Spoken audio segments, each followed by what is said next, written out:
Come on, shape yourself. We've a shop to open up. Oh, well, you're going to have to open up on your own this morning? Why, you're not ill, are you? No, I've stuff to do. Like what? Like trying to find a new nanny.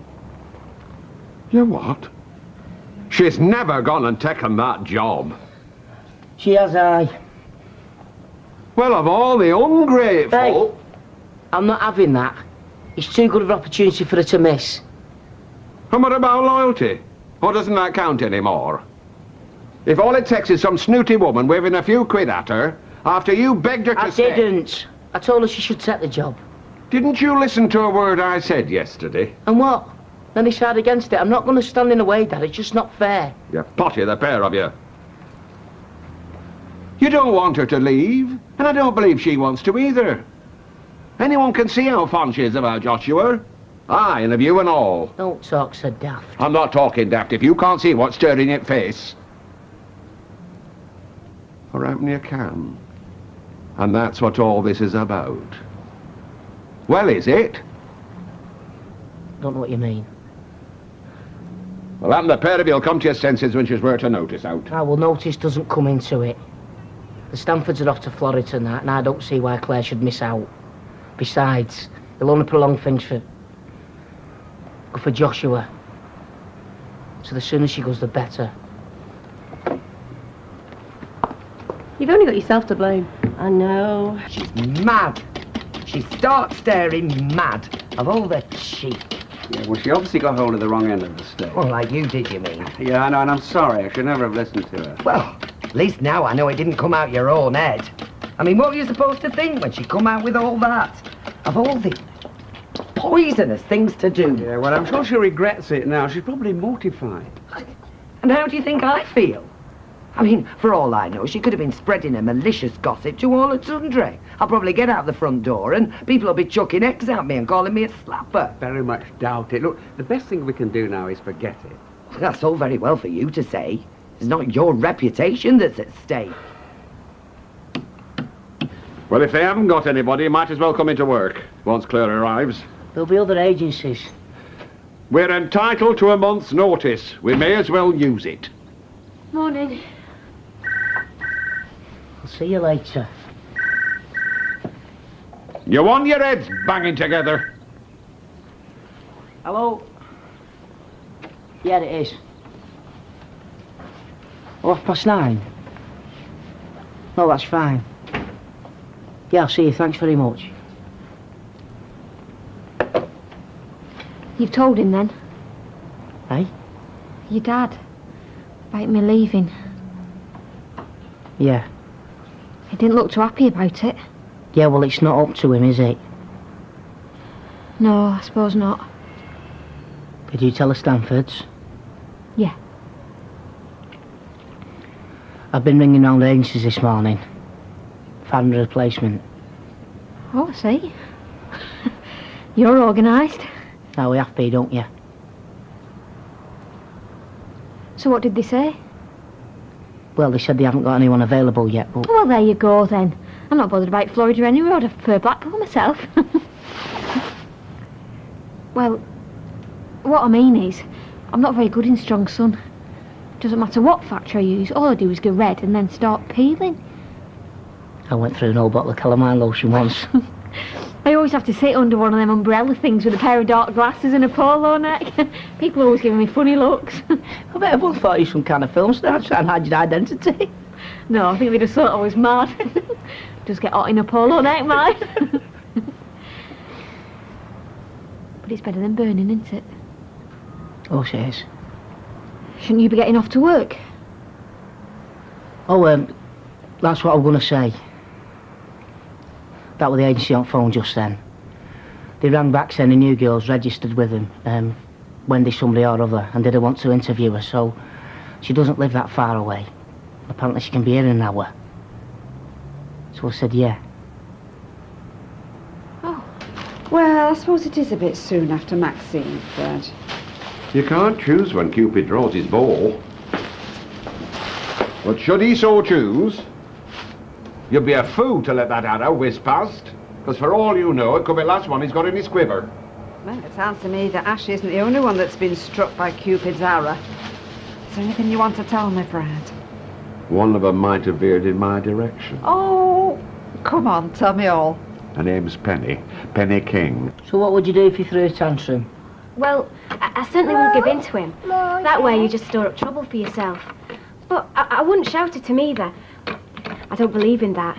No, I'd try and distract him maybe with a favourite toy or a change of scenery sometimes does the trick. You pull a funny face. Sorry? Like this? Gets him giggling in a jiffy. Hi, you alright? So, kissed anyone you shouldn't today, or is your girlfriend's brother the only lucky one? Do you really think you should be taking the mick out of my personal life? Absolutely. Being stuck in that lift with you is the best entertainment I've had in ages. Oh, by the way, decided to apply for that Porter's job after all. Got an interview. Good on you. Hey, we'll have to go for a drink if you get it. Actually, me and some of the lads are going to the pub after work. Don't suppose you fancy joining us? Yeah, why not? I've got 2 enemas and a load of bed sores to get through this afternoon. I'll need a pint after all that. I'll see you later. Yeah, see ya. Bedlam! Same again, Fred? Oh, yes. And a scotch for Michael. Oh, and a gin and tonic for Audrey and all. Oh, Fred, thank you. Cheers, Fred. You're welcome. Now, I've just got to go and see a man have out a dog. I'll be back in a minute. Not like Fred to go waving his wallet around. He must be in a very good mood. Oh, he is, yes. Put that down to the new love in his life, thank you. Oh, yeah. Yeah, telling me all about it this morning. Penny somewhat or other. Not Penny King. That's it. Yeah, of course you know her, don't you? Yeah, I do. Didn't know he'd fallen for her, though. I'll have to go and warn her. Well, no, I think the feeling's mutual, actually. Yeah? Yeah, according to Fred, they've just spent a wonderful holiday together in Yorkshire. Had a grand old time. Yes, Deirdre, what can I get you? Nothing, thanks. I just want a word with your mum. I'll get her.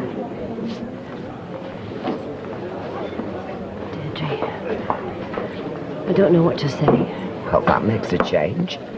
And before you took this vow of silence, who else did you slag me off to? Oh, no one, I swear. I'm sorry, I just got my wires crossed. Yes, I think you did. And thanks to you, so did Ken. I told you there was nothing going on. Why didn't you believe me? We're supposed to be friends. Look, I know that now. Can't we just put it behind us, forget it ever happened? No, Bev. I don't think we can. Joe packed? Yeah, I think so. Right. Joshua got you a present. Really? Can I open it now?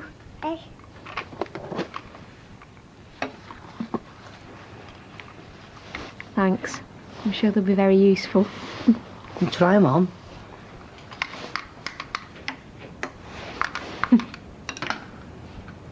Only me! What's going on? The suitcase is in Thal. They're mine. Claire's leaving. Mrs. Stanford's picking up at 8 to fly out to Florida tonight. I thought you were going to work her notice. When did all this happen? Today. It's all organised. The new nanny starts tomorrow. I've been home to pack. I've just come back to say goodbye properly. Actually, we should be opening a bottle of wine now. We've got something to celebrate.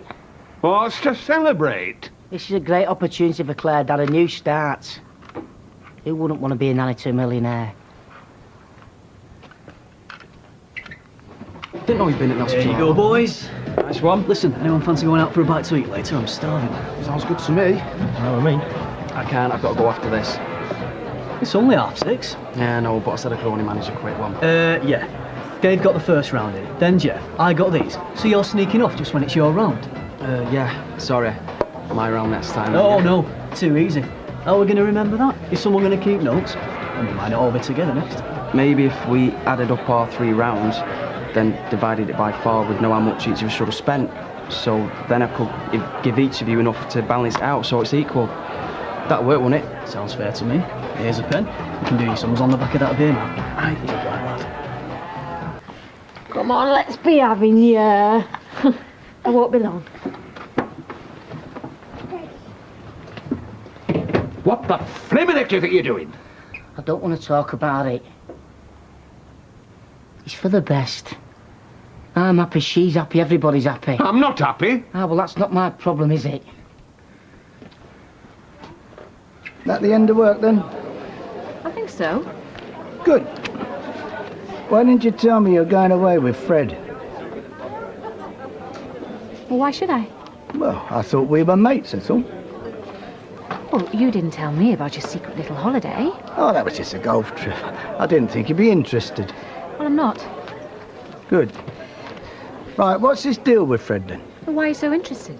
Well, it's just that we're mates. We've been friends for a long time. Well, why don't you ask him then? Yeah, I probably will. You see, I worry about him a lot. Really? Well, why are you so worried? What do you think I'm going to do to him? Well, you don't know him, do you? I mean, people think he's a blusterer, but he's not. He's very vulnerable. He gets involved very easily. Well, I'll remember that. What, and you'll carry on seeing him? Mike, are you saying I can't see Fred? Well, no, of course Good. not. Because it's none of your business. What are you doing? What's it look like? Come and stop her going. I can't.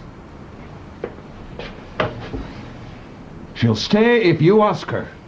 She's fallen for you. She told me herself. I can't do it. It's not fair. Not fair for who? She doesn't want to go. But what have I got to offer her, eh? I mean, what can I give her here? Do you not like her? Of course I like her. Do you want her to be happy? She will be happy. She'll have everything she wants. It's not what she wants. She wants to stay. Ah, well, she'll change her mind once she gets there. So you think you know what's best for her? Yes, I do. And I'm doing what's best for her because I care about her and I know that it's time to let her go. This isn't easy for me. You love her? You shouldn't be asking me that question. You great big clod. It's the only question that matters. If you love her, for pity's sake, tell her.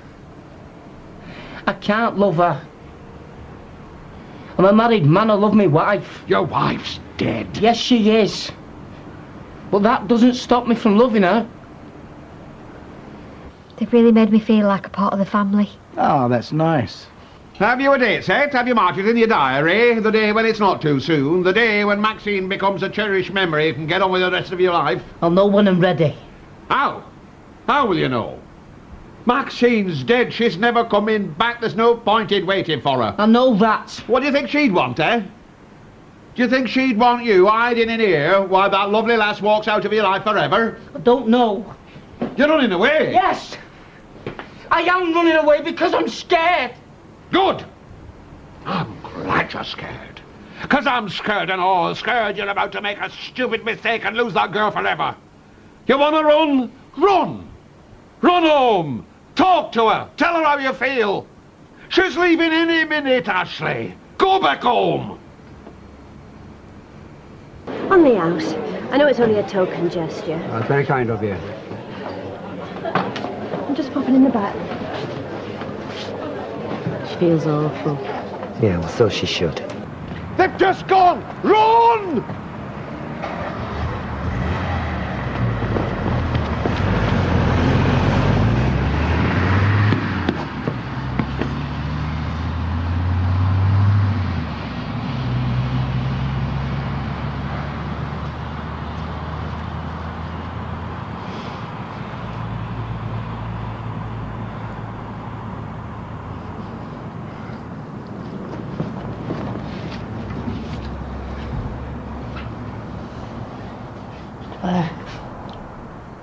I couldn't go without saying goodbye properly. Best be quick, man. I've got to get a taxi to the airport. You can't go. I've got to. They're waiting for me. Got me tickets. I can't let them down now. It's best for all of us if I go. You look lovely. I said it'd only be a minute. Please. Stay. I'm asking me. Dad said if you asked then you'd stay. It's too late. No, it isn't. Listen to me. I need you there. I need you there with me. When Maxine died, a part of me died too, the part that lets you love somebody. But then you came in my life and everything changed. Not like some massive thunderbolt, but in a slow, gentle way. It's So slow and gentle, never seen it coming. You woke me up, Claire. When I look at you, I don't see grey, wet Weatherfield.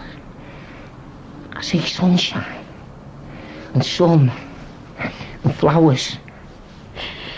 Flowers? Please stay. Not for Joshua. For me.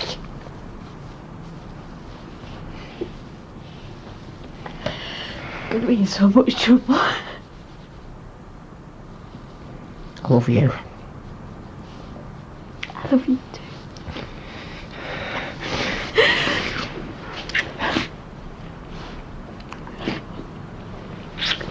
I've got my suitcase. All my clothes. Well, let's go and get them, come on. In a minute, eh?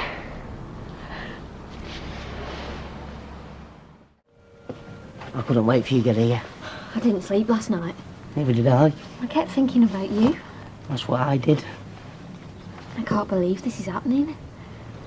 You and me together. I think Josh was taking notice. Sure he understands. He couldn't, Ashley. He's far too young. Oh no, I explained it all to him while I was getting him dressed. Hello, mate. Hello. You've dressed him. Yeah, and I give him his breakfast. Why, that's my job. Oh, usually, but today's different, isn't it? He's not. I'm still his nanny. Yeah, I know that. During working hours, he's my He responsibility. was hungry. I don't want you to think I'm not going to work as hard now that we're going out together. I don't think that. I'm not shirking my duties. Well, I like getting him dressed. Anyway, you weren't here. Want to give him to me? No one outstanding up to now. That woman from Wakefield seems to know her stuff. Oh no, I steer clear of her. Oh, she came across well to me. No, she was overconfident. Gave the impression that she was doing us a favour coming through the door. We're never going to agree, are we? Look, I'll tell you what, let's have a bit of lunch. Talk about the ones we've already seen. After the next candidate. Got their CV? I have. Would you like to come through now, please? Thanks so much for seeing me. Oh, my pleasure. You? Nick Tilsley, Mike Baldwin. I think you've met? See, Squiggs? And would you say that loyalty and commitment were very important? Yeah, of course they are. Good. Okay, thanks. Well, I can tell Mrs. King anything else she needs to know. You can go. Mrs. King. Goodbye. Thanks very much for coming in, Mr. Tilsley. That'll be all. And close the door on the way out. And Mr. Tilsley, Yes. you and I will be discussing company loyalty again in the very near future.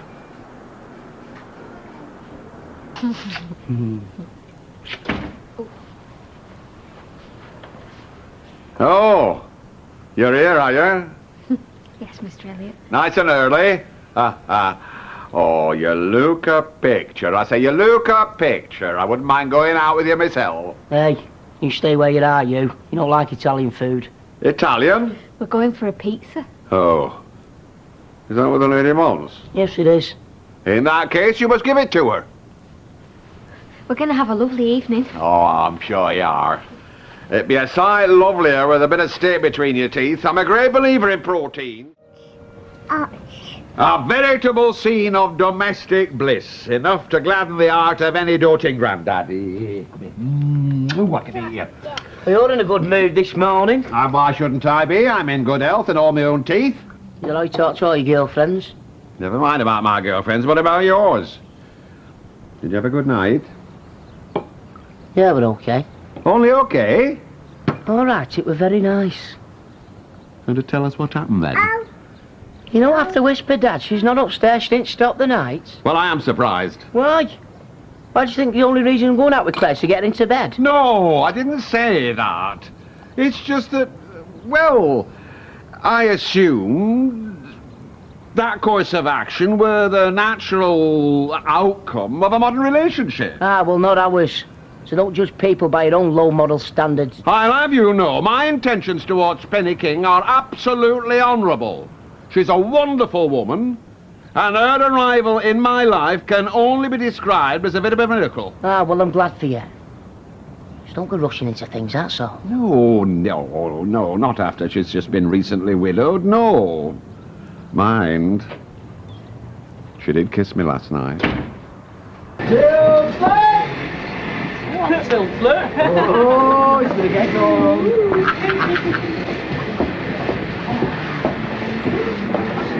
You want to see me? What the hell are you doing, applying for other jobs? I'm just trying to better myself. Oh. You don't think this job's good enough for you, is that it? It's a start, yeah. And you think they underpay? Mike, I worked damn hard for this place. And you think the Penny King's going to pay you more? She is paying more, that's why I applied for the job. Plus, there's the responsibility. Oh, you want responsibility, do you? Yeah, of course I do. And you think you're going to get that from Penny King? I might have done if you hadn't been there. You will get nothing from Penny King now, no way. So you put the boot in, did you? Yeah, I did. And you know what? She was very impressed with you. Well, thanks a lot, Mike. I thought you'd be pleased.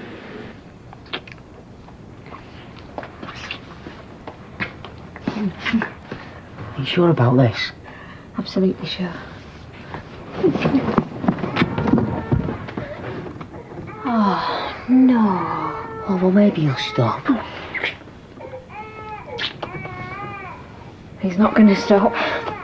I'll go and see to him you open the wine. Marry me and make me the happiest man in England. Marry you? Oh, well, I truly am flattered. No, ignore me. You're shocked, I can see that. No, I am. I'm flattered. You wouldn't want to marry a silly old buffer like me, and who can blame you? No, just forget everything I've said. I'm sorry. No, listen. It's very sweet of you. And I didn't say I wouldn't. You'll think about it, you mean? Yes, I will. I'll think about it. Then I'll tell you more. You sleep on it, and let me know your decision when it suits you. I really thought you'd like us having a car. We don't have a car, Nick. You do. Just keep honey in the house. Look, I do want a place for her, and you know I do. Anyway, why do you want honey? Well, you can't tell me when you buy a car. Why should I tell you when I want honey? They're all banging in middle at night. It's 8 o'clock. Yeah. Saturday, middle at night. You two still arguing about that car? Do we have any honey? Honey? Look, forget it. You'll love it when the good weather comes. You can go up to the lakes at Easter. Yeah, if I'm allowed to buy petrol. Oh, you're so childish. Me, childish? You're the one causing the row about honey. So you actually said them words? Will you marry me? More or less. And she understood? Of course she did. I said to her, she should let me know when it suits her. Her husband's not been dead 6 months. Ashley, at my time of life, there's no point hanging about. Morning. Morning. Something happened. Oh, my dad's proposed to Penny. Really? And did she say yes? She said she was sleeping on it. You know what you like, don't you, Mr. Elliot? Rich, good looking. Josh could be a page boy. Where is he anyway? Oh, he got up at 4 o'clock, he wanted to play. He's back in bed. But then the other one got up and wanted to talk. I'll get ready for work. Thank you for looking after the shop today, so Ashley can have the day off. Ah, well, it'll do him good, keep him busy. Has she got the number for the shop? I've thought of that.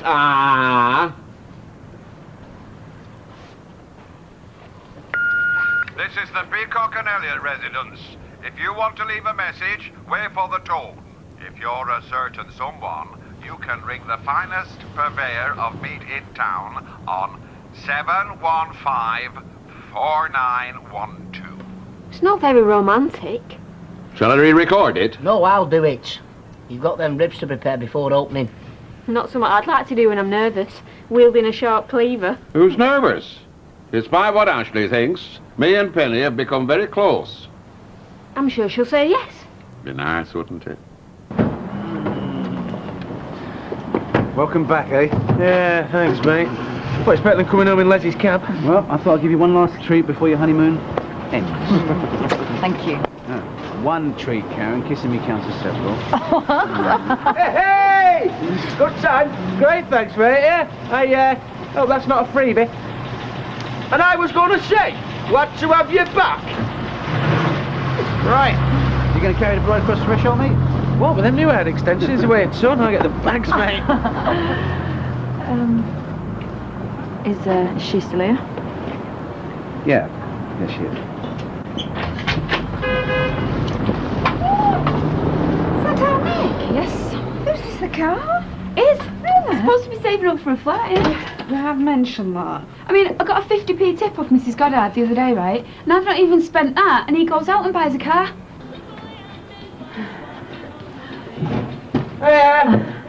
Hi!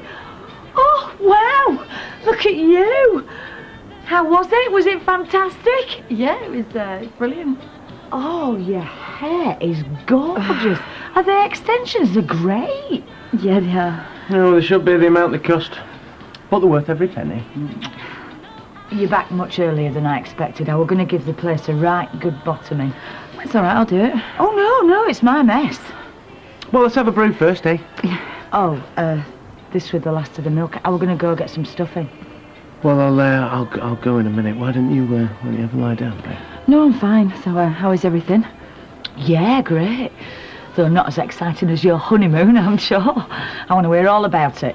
Not everything, obviously. I know. And what about her? I know, Roy and Haley. Roy and Haley have taken a leaf out of your book. They've gone away for a bit. Right. Well, I don't see why they should go away. Or us. I mean, it should be her for good. And if you're wondering, me and Steve agree. We love each other. And we're not going to let that car ruin our lives. So, if anyone asks, then you just tell them that, right? Hey, it's nobody else's business. Right, well, we agree on that.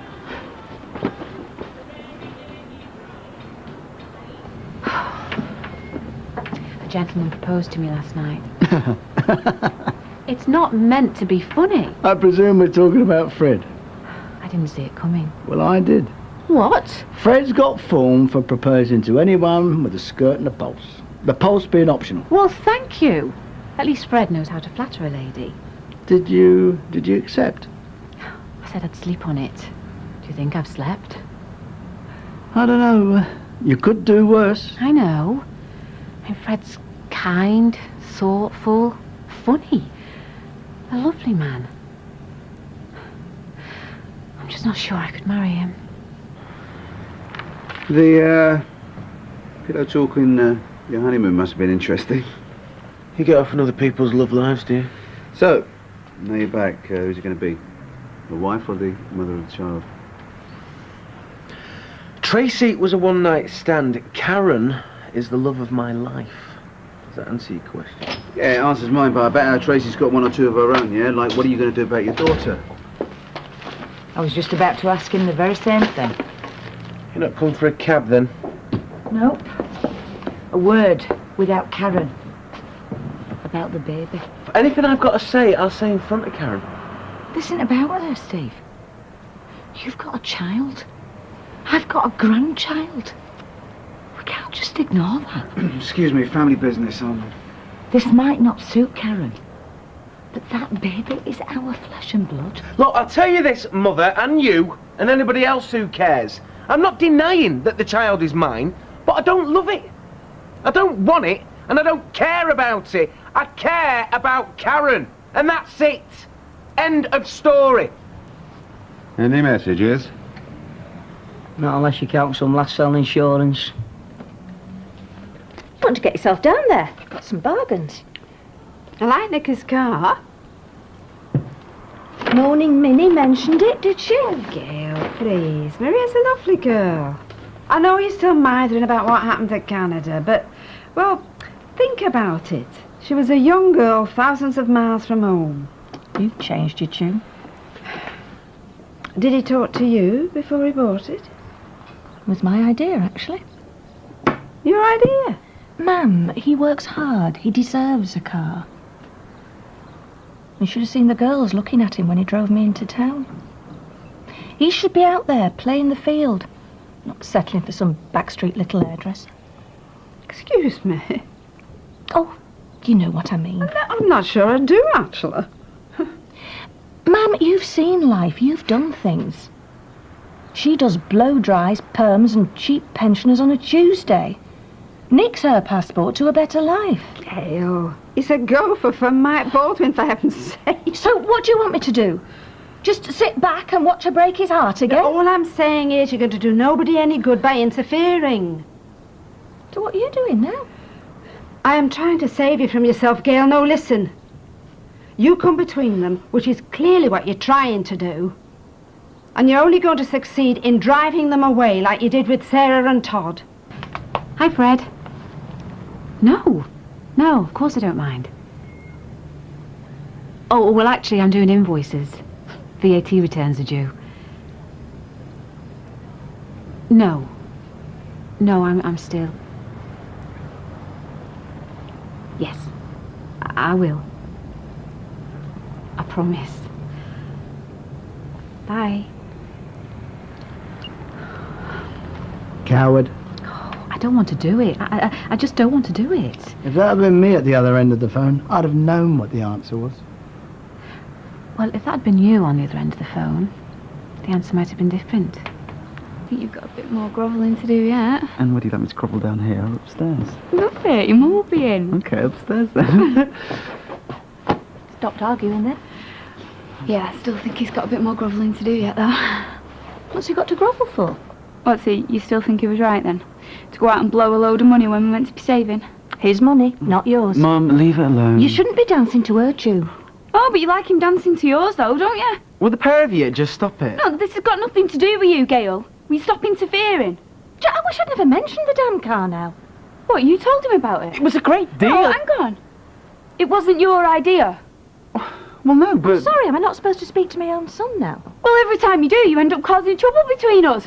And you just stand there looking gormless, letting her do it. Madam, this is my house. I won't have you speaking to people like that. No, but it's all right for you to stick your oar in it and pick fault all the time. And there's plenty of faults to pick there if I wanted to. Then if you're not saying out, you're looking down your nose at me. And you know what? I've had enough of it.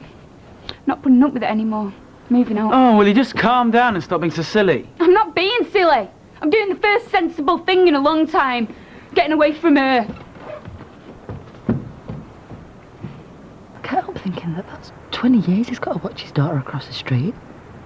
With that manipulative bitch pushing his buttons. Hey, come on now, he loves you.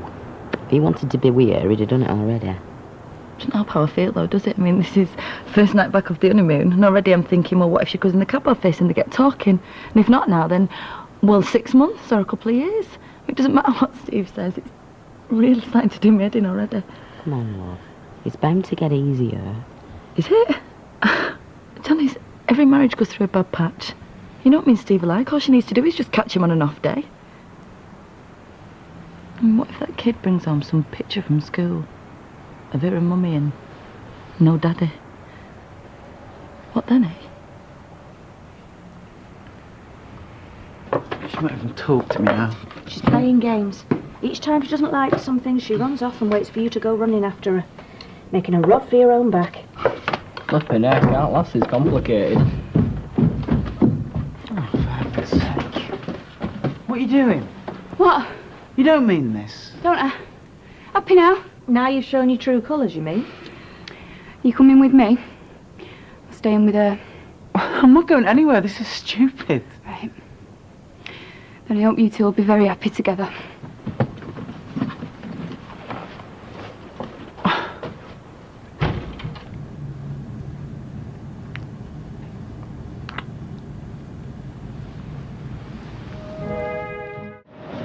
Maria! Look, I'm sorry about last night. I'm not. It's the best thing I've done in ages. Where are you staying? Where I'm wanted. Maria, you wanted at my mum's. Oh, please. Supposed to come back from your holiday feeling refreshed. Just dreading seeing Tracy and Patience. Quite. Still, at least we got away from people staring and sniggering for a while. And offering their condolences. Don't know which is worse, being vilified or patronised. Why can't they treat us like normal people? Because we aren't, I suppose. Oh, that is just what I want to hear. I'm sorry, I just get worn down by it all. Well, we've got to get on top of this, Roy. You're right. There's no point us coming back if we're going to sit around feeling sorry for ourselves. I know. We've got to get back to normal as soon as... Yes, I think I should go back to work. I was going to leave it a day or two, but, well, there's no point in locking ourselves up here. No, well, if I go back at the same time, we can take the plunge together, get it out at where. Got to face people sooner or later. Right, better get a move on in that case. At least once we've seen solicitor on Friday, we'll know where we stand. Yeah, it's about time too. Will you just get in, the lot of you? If smokers can have a break, why can't non-smokers? Hey, you're too right, Angela. Right, well, they can't anymore. What? As of now, these unofficial cigarette breaks are banned. No, you can't do that. Hey, we can't last a whole morning without surviving. Quit smoking. There's the bill. Thank you.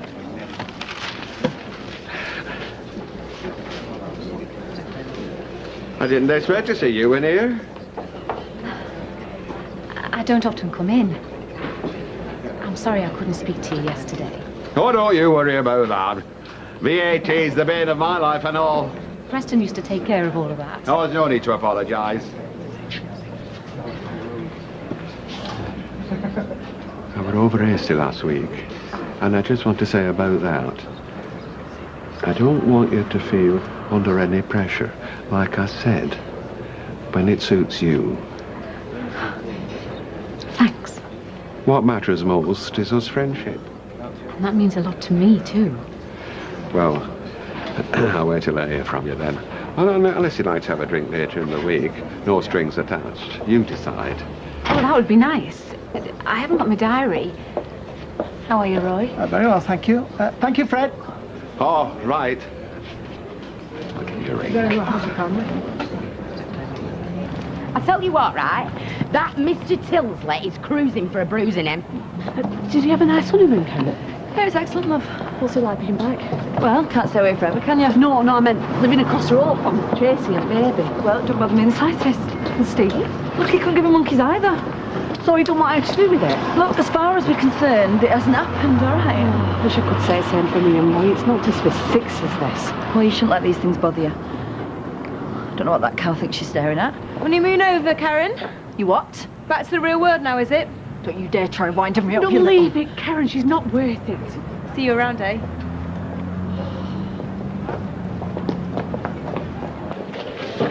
Sorry things didn't work out between you and Nick. Yeah, sure you are. Why you've got it in for me all of a sudden? Because it was you who just broke us up. It was me gave you a roof over your head and a chance to save up. No, a chance to drop poison in his ear every day, more like. You've got this all wrong, Maria. Oh, say the lies, Gail. You're happy. So am I. You look surprised. She's got a nerve. What, for telling the truth? Look, I can't pretend I'm sorry to see them split up. Yes, but you can't pretend that you didn't help cause it either, did you? You said as much over the weekend. The girl's been in tears this morning. Well, she looked as tough as old boots to me right now. Why are you being like this? Like what? Hell-bent on breaking them up. They were happy as Larry till you started interfering. Oh. Minging.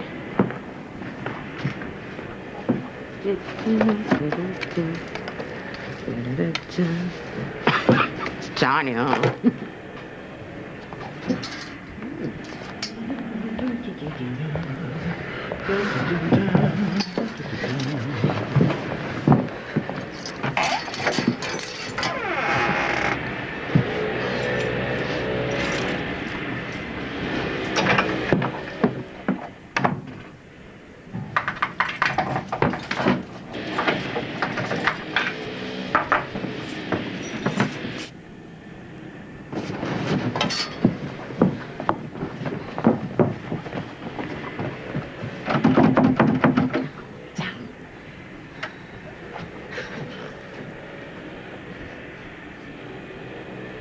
Oh my God!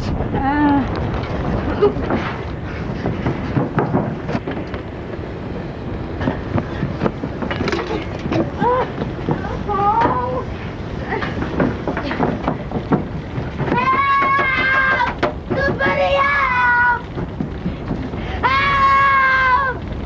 To be and ringing on their own bell. Let me out! Help me!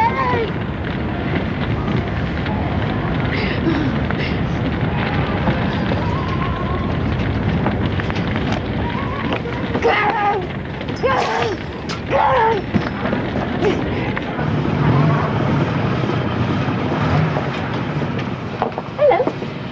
What? I was only saying hello. Sorry. I've just been round to see Maria. Things not any better then? No, it's over. And, I don't know. Go inside. I can't, the factory. Never mind the factory. It's a bit loud, isn't it? Oh, it's a new rule we've passed since you've been away, Ailey. Radio's got to be on this loud. Yeah, it's part of the new factory, that. Sisters are doing it for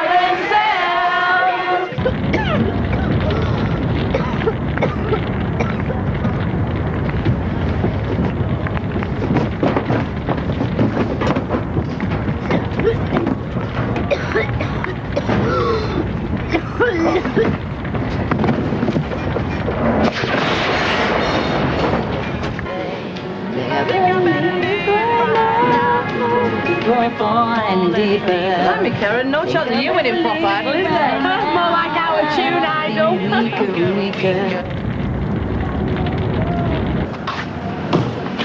Steve, wait a minute, will you? Will you leave me alone? No, I won't. Not until you admit that Amy's your baby. That's not going to happen. Oh, you mean Karen's not going to let it happen? Leave me alone and stay away from Karen. You can't tell me what to do, Steve. Haven't you ruined enough lives, eh? Yeah, and what about Amy's life? Oh, Steve, won't you at least look at her? She's got nothing to do with me. And you can keep your nose out and all, mate.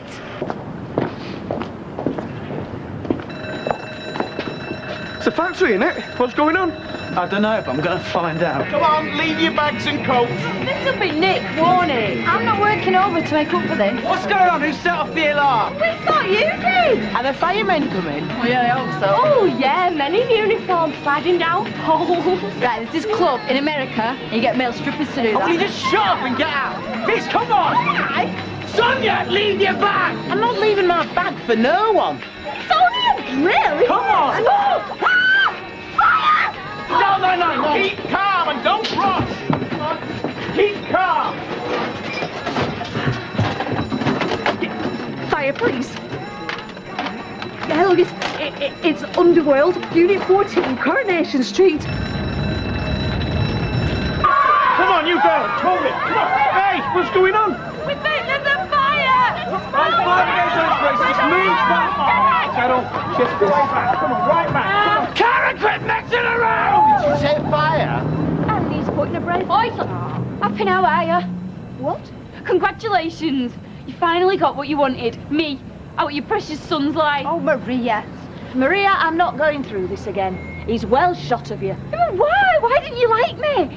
What did I do that was so wrong? We're fine till you started interfering. Why? You know why? You're no good for him. I thought that the first time round and you broke his heart, and now you're doing it again. Yeah, well, no one will ever be good enough for you, will they? You're never going to let him get away from you. You know why? Because you're such a miserable old cow. I beg you. Now stop this. Now stop it, both of you. Oh, what is that noise? 13, 14... Right, someone's missing. Who's missing? Oh, don't be daft. You have to do your cow. Holy, just grow up! Where's Janice? What? She went into the stock room. What? Well, she must still be in there. Biz.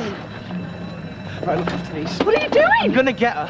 Hey, look, you best just wait for the professional. Harry, there's no time! Nick, what are you doing? What are you doing?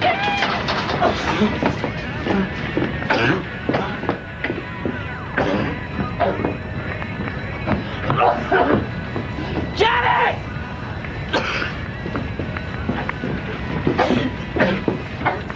Janet!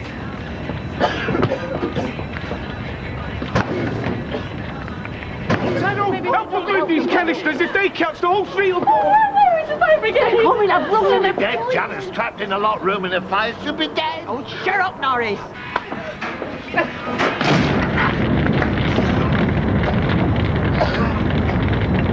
Janet!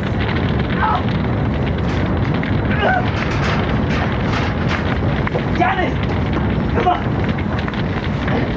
Come on!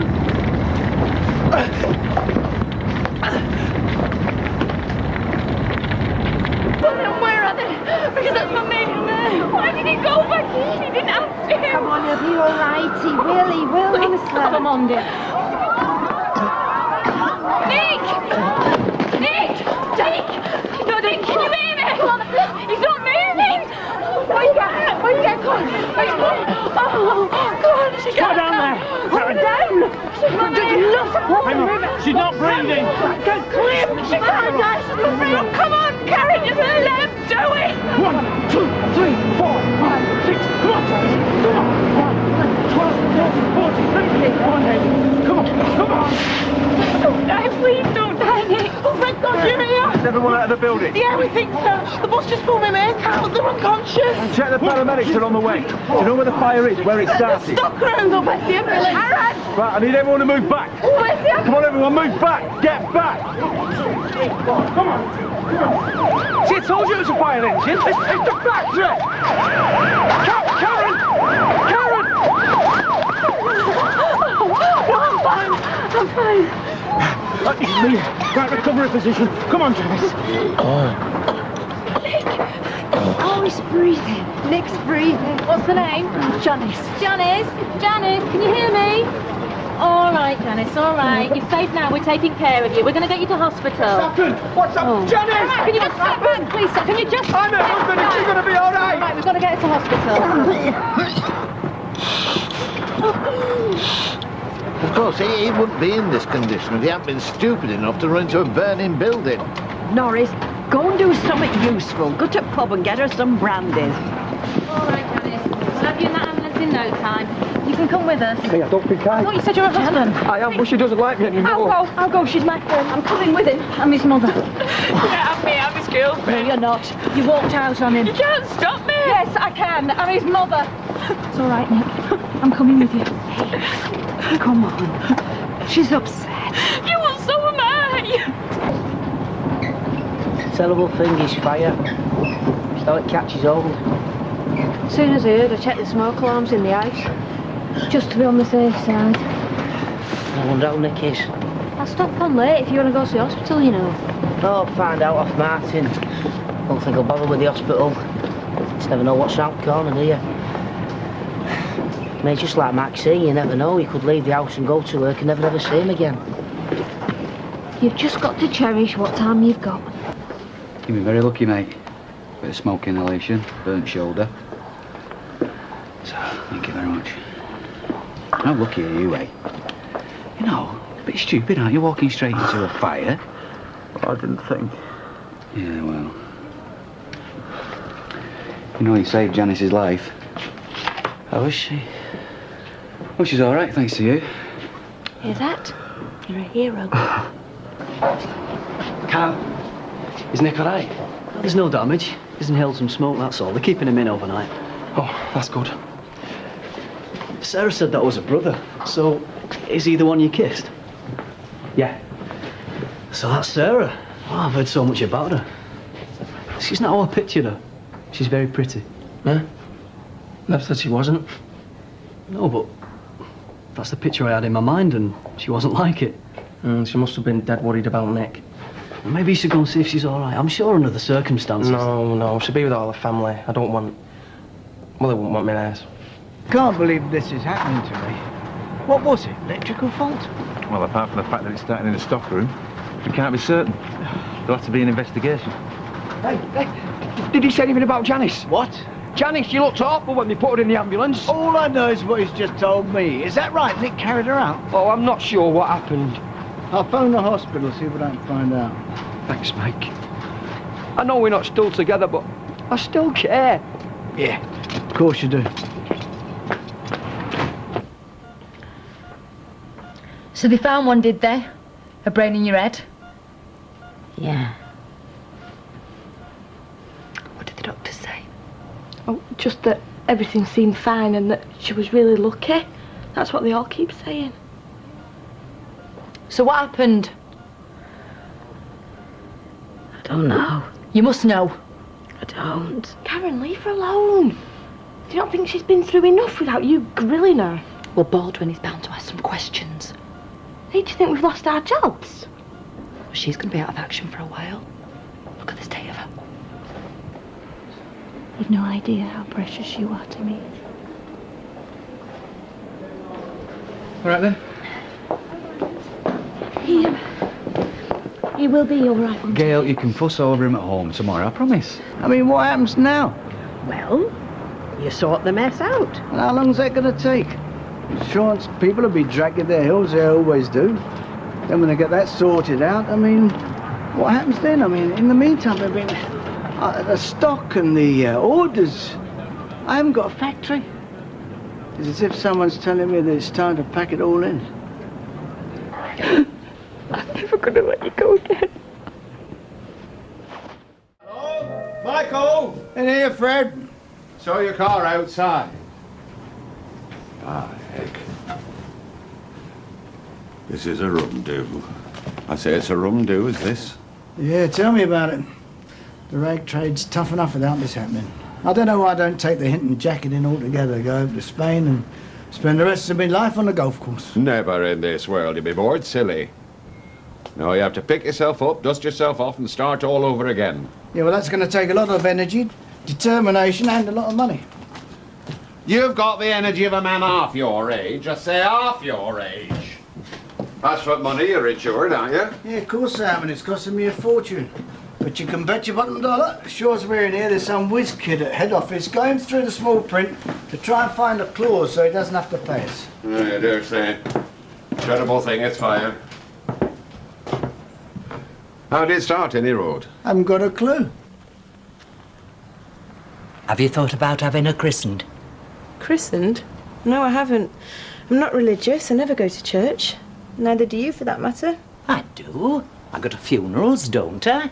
You know, I love a good funeral. Quite frankly, I prefer them to weddings. You don't have to waste your time hoping for a happy ending.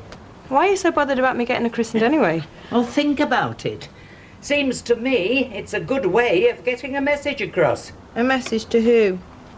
To whom it might concern. You'd be saying, this is my daughter, I decide what to do about her, and it's my way of showing no one else is having her. It's me that's bringing her up. Well, you're right about one thing. I do decide what happens to her.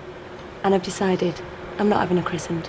Well, before you rule it out... That's the end of it. Mr. Baldwin's car's here. Unless he's in Rovers. Well, let's see, anyway. What do you lot want? We were hoping to see you, Mr. Baldwin. Find out, you know, where we stand on that. About our jobs. Yeah, and our wages. Well, one thing's for sure. You won't be working in there for a few weeks. Maybe never. What do you mean, maybe never? Well, how do I know? I haven't got a crystal ball. I don't know how things are going to work out, do I? The fire investigator's in there now. He reports to my insurance company, right? When? Your guess is as good as mine. Hey, but hang on. What about us? I mean, this is our living. I'm in the same fix. Like I said, it's down to the insurance company. When they pay me, I'll pay you. The fire, was it you? Were you smoking? Why do I always get blamed for everything? Janice, it's a fair question. I think I'm entitled to a straight answer. Yeah. I were having a crafty fag in that stock room right back. I got locked in. I don't know how it started, really. It just suddenly went whoosh. The whole place was on fire. I suppose you'll tell Baldwin. He doesn't have to know, does he? Does anybody have to know? You see, I reckon somebody could have been having a crafty smoke. Nah. No, they go out in the street if they want a fag, don't they? Cheers. Well, they did do, till Nick put a stop to it. The girls who don't smoke were moaning that them that do were getting extra breaks, you see. Janice Battersby wouldn't like that. Hang on, was it her? I mean, the girls got out when the fire alarm went, didn't they? I mean, was it her? Was she smoking in that building? I don't know. What do you know? You were supposed to have been there, weren't you? I'd just finished clearing out the stockroom, and then Hayley asked me to give her a lift with a new delivery. Well, why you? Why couldn't she ask Nick? Well, he hadn't got back. Hang on. Are you telling me that Nick wasn't in that factory when the fire started? That the man I put in charge wasn't there? Well, I thought you knew. I thought he'd have told you. Yeah, well, for some strange reason, he didn't.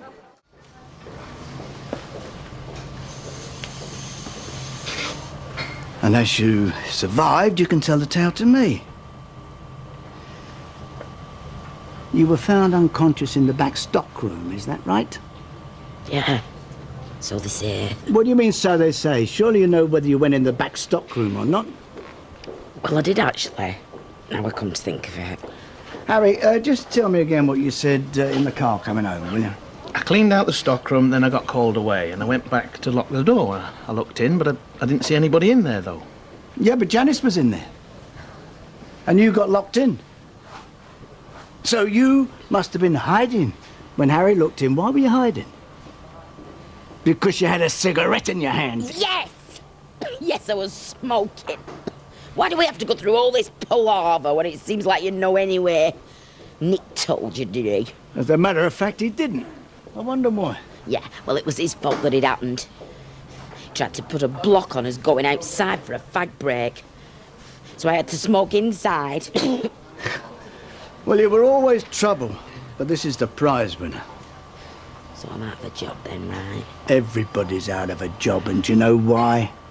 Because my insurance is void if that fire was caused by someone smoking in the building. Underworld's gone forever. I'm finished, you're finished, your friends are finished. All thanks to you. I'm sorry, yeah? I am really, really sorry. Unless... What do you mean, unless? The fire investigators don't find any proof.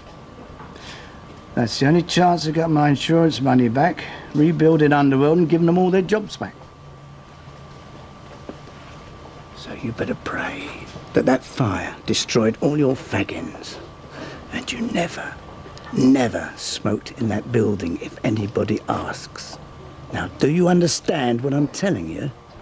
Does that mean that I'll get my job back then as well? If we get away with it, you've got a job for life. You'd be fireproof. What is it you want? I need to talk to you. Oh, you got a message from Steve, is that it? No, it isn't. He doesn't know I'm here. Him and Karen wouldn't approve. I just want to have a look at my granddaughter. Yeah, well, she's asleep and I don't really want to wake her.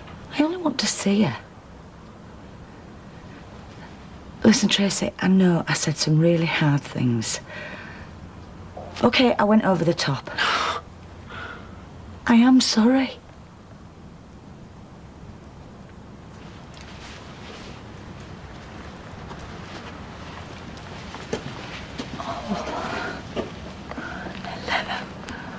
Oh, she's really beautiful. Right, well, you seen what you came to see? We don't need to fall out. I am not your enemy. I want to keep in contact with my granddaughter and stay in her life. It's for her as well as me. Babies need all the grandmas they can get. Yeah, well, they need fathers and all, don't they? But she's not going to have one. Listen, I understand. She is Steve's daughter, and he ought to acknowledge that. He ought to be in her life. Right now, he's trying to hold on to his marriage. And if you know Karen, you know that isn't going to be plain sailing. Let's drink. Just me usual, please. Now then, young man, put your money away. It's no good in here tonight. Shelley, give this young man and his lovely lady whatever they want on the house. Cheers, Fred. You do realise, Hayley, this solicitor we're seeing, Mr. Pumphrey, is going to cost us an arm and a leg. Not that I begrudge the money. I'd give everything we've got to get little Patience back. Amy. Tracy calls her Amy now. Oh, yes. I did see her out with a baby yesterday. It was Amy this and Amy that. All intended for my benefit, I suspect. I still don't believe that she truly wants that baby. Well, Steve certainly doesn't. I heard everything he said to Tracy. And he made it very clear that he wanted no part in that child's upbringing. Now, this is something we must stress to the solicitor. If that child remains with Tracy, then it'll never have a father. Whereby, if the courts were to give her to us, well, it's bound to strengthen our case, isn't it? Let's hope so, Roy.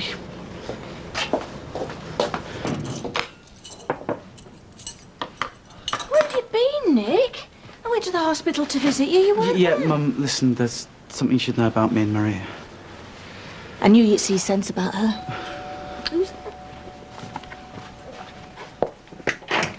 Did I just see Nick coming in? Yeah, you did. Oh, good, I've got business with him. Well, come on, do No, it. he can't, Just come over. Oi, I asked you earlier if you knew how that fire started, and you said no, because it happened so quick. Yeah, well, I do have a pretty good idea now. Yeah, so do I. You lied to me. You weren't in that factory when the fire started. You were in charge. You were responsible, but you're off skiving somewhere. Mike, I had to see Maria. Might have known she'd come in. And because you were off skiving somewhere, my factory burnt to a shell, my business is ruined, and there are people staring at no wages this week, and it's all because of you. Oh, come off it, Mike. I didn't start the fire. Maybe, but you could have put it out. But no, you were off making eyes at your girlfriend somewhere. Well, I'll tell you this. If my factory ever gets up and running again, and it's a damn big if, there won't be a job in it for you. You're sacked. Go to the factory. If Mike's there, ask for your job back. No, it won't do any good. How can he sack you when you're an hero? He can do what he likes. Yeah, but Janice would have been dead if you hadn't dragged her out. Yeah, well, he's not interested in it. Hope Maria realises she bears some responsibility. A load of this. Haley's not bothered. I am. I've just said that. I think we should give Mr. Baldwin some time to sort himself out, that's all. He owes us money. And Angela's coming with us. Ladies, Haley doesn't want to accost Mr. Baldwin, and she is perfectly entitled to her opinion. Oh, but she'll take the money, though, won't she? If we sort it out for her. It's only a walk up the street. Look, if I had the time, I'd come with you, but I've got things to do today. What things? I can't explain. I'm not sure you'd understand. Oh, leave her alone, Fizz. She's got Roy she can sponge off. Yeah, well, Angela's got Tommy, but she's still coming with us. I can't. I'm sorry. Oh. Look, I know they're your friends, Haley, but well, ignore them. I've let them down. You had no choice. Seeing the solicitor is far more important than fighting for your job. There's a lot more at stake there.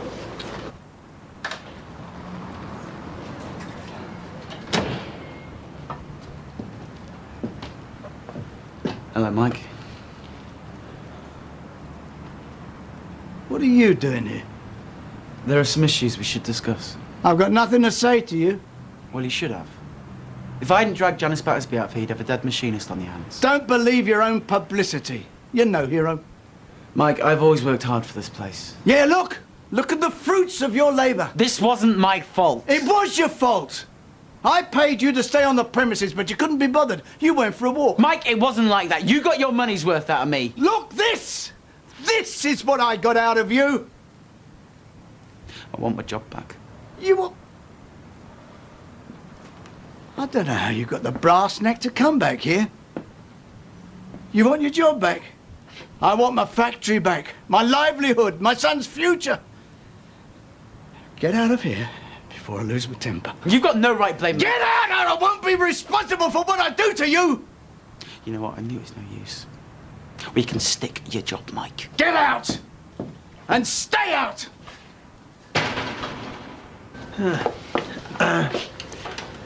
Tracy's decided to have the baby christened.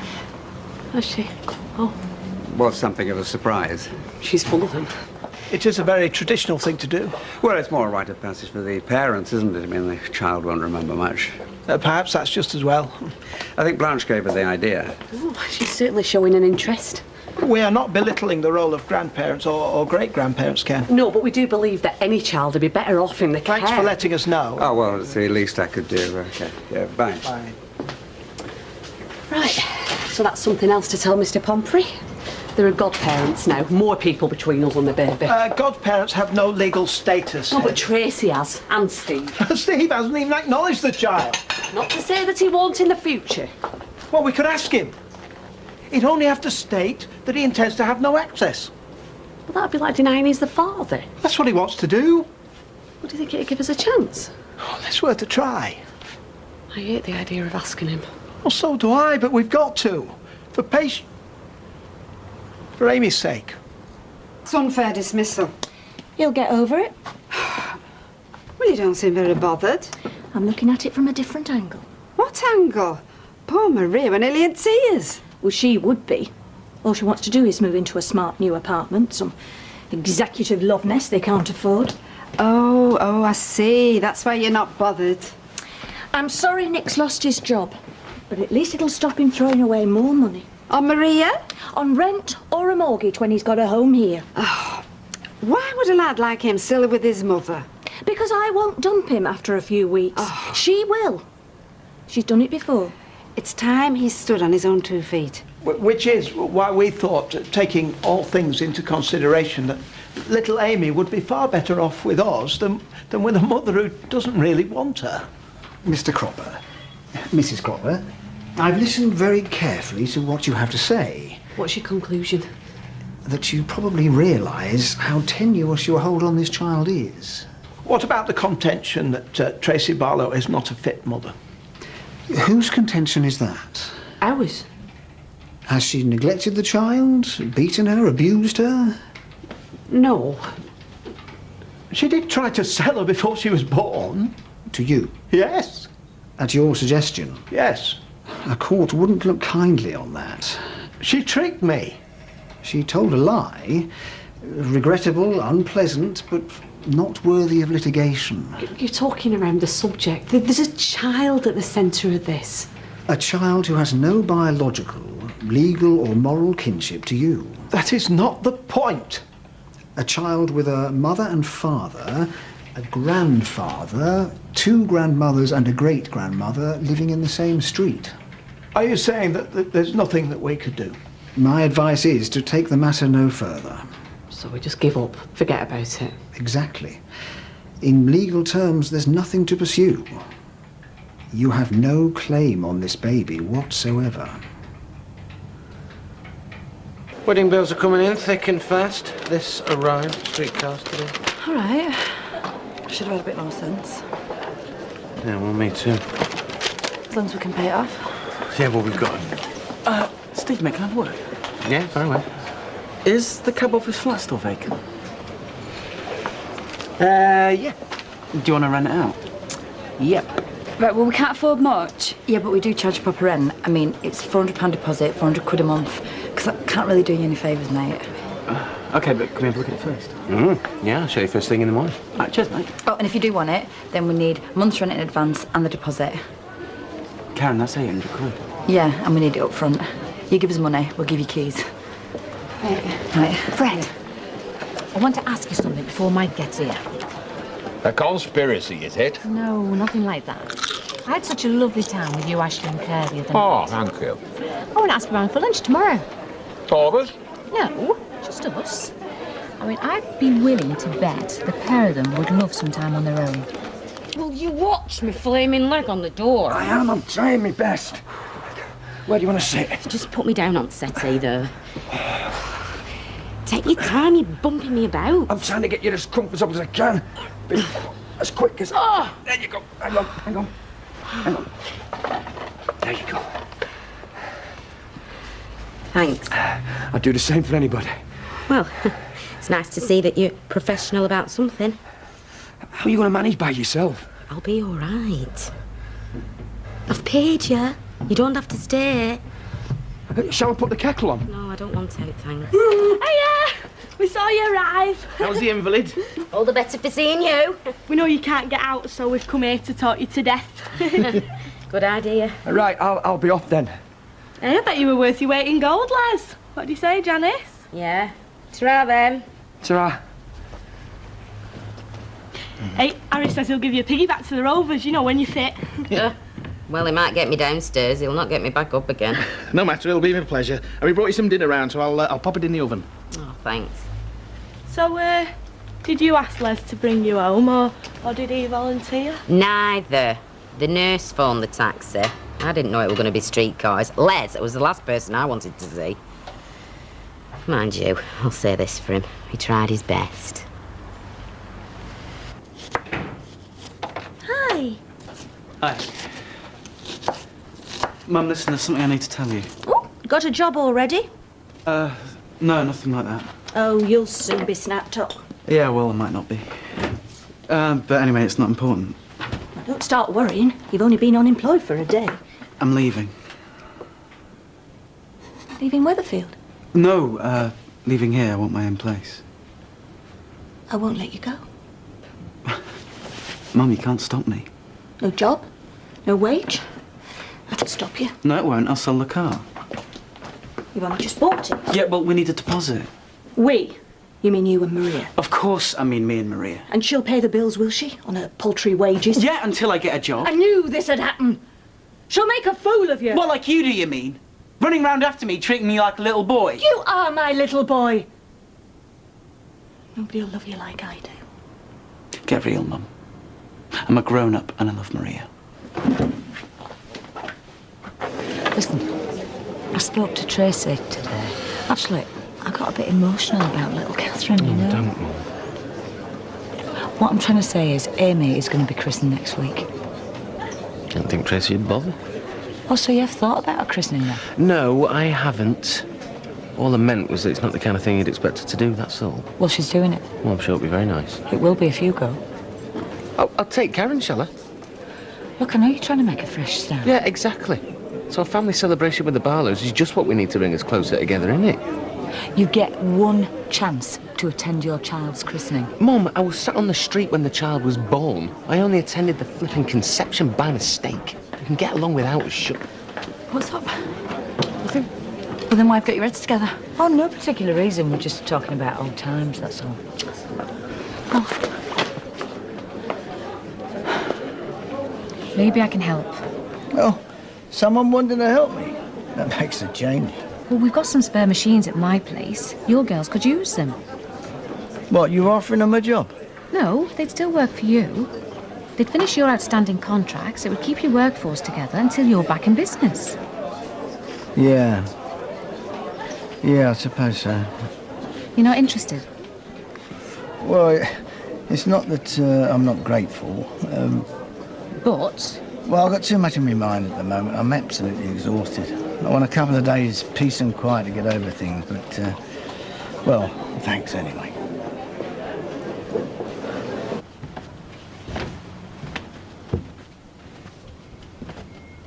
What were you arguing about?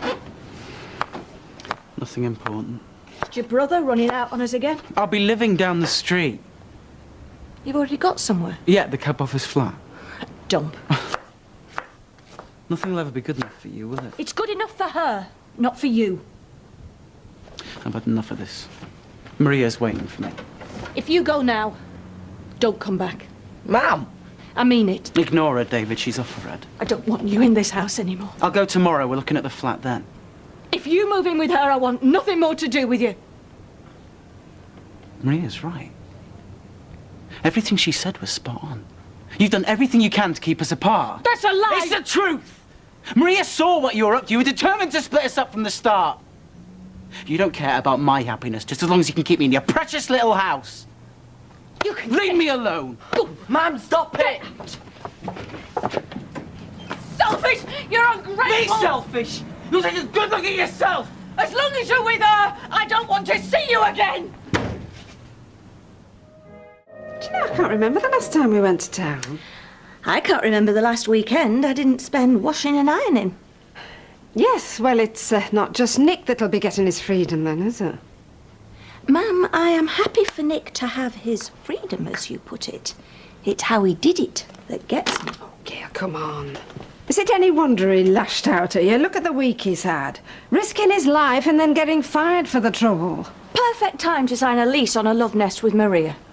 I'd be more worried if they'd gone for one of those swanky places they were looking at the start. I mean, come on. A flat above the cab office. It proves one thing, she's no gold digger. Well, I'd rather she was. Maybe then Nick could see through her. David? Gail, honestly, I think she's grown up this last year. Well, you're entitled to think what you want, and so am I. David, get dressed. We're going into town. But I'm going round to Craig's. OK, if you've already made plans, I won't force you. Look, you'll have plenty of time to see Craig when we get back. And actually, we may be able to do something about those trainers you had your eye on. OK. Thanks, ma'am. Oh, listen, sweetheart. I'm sure Nick already regrets what he said. No, he won't. Not till she shows her true colours again. Which won't be long.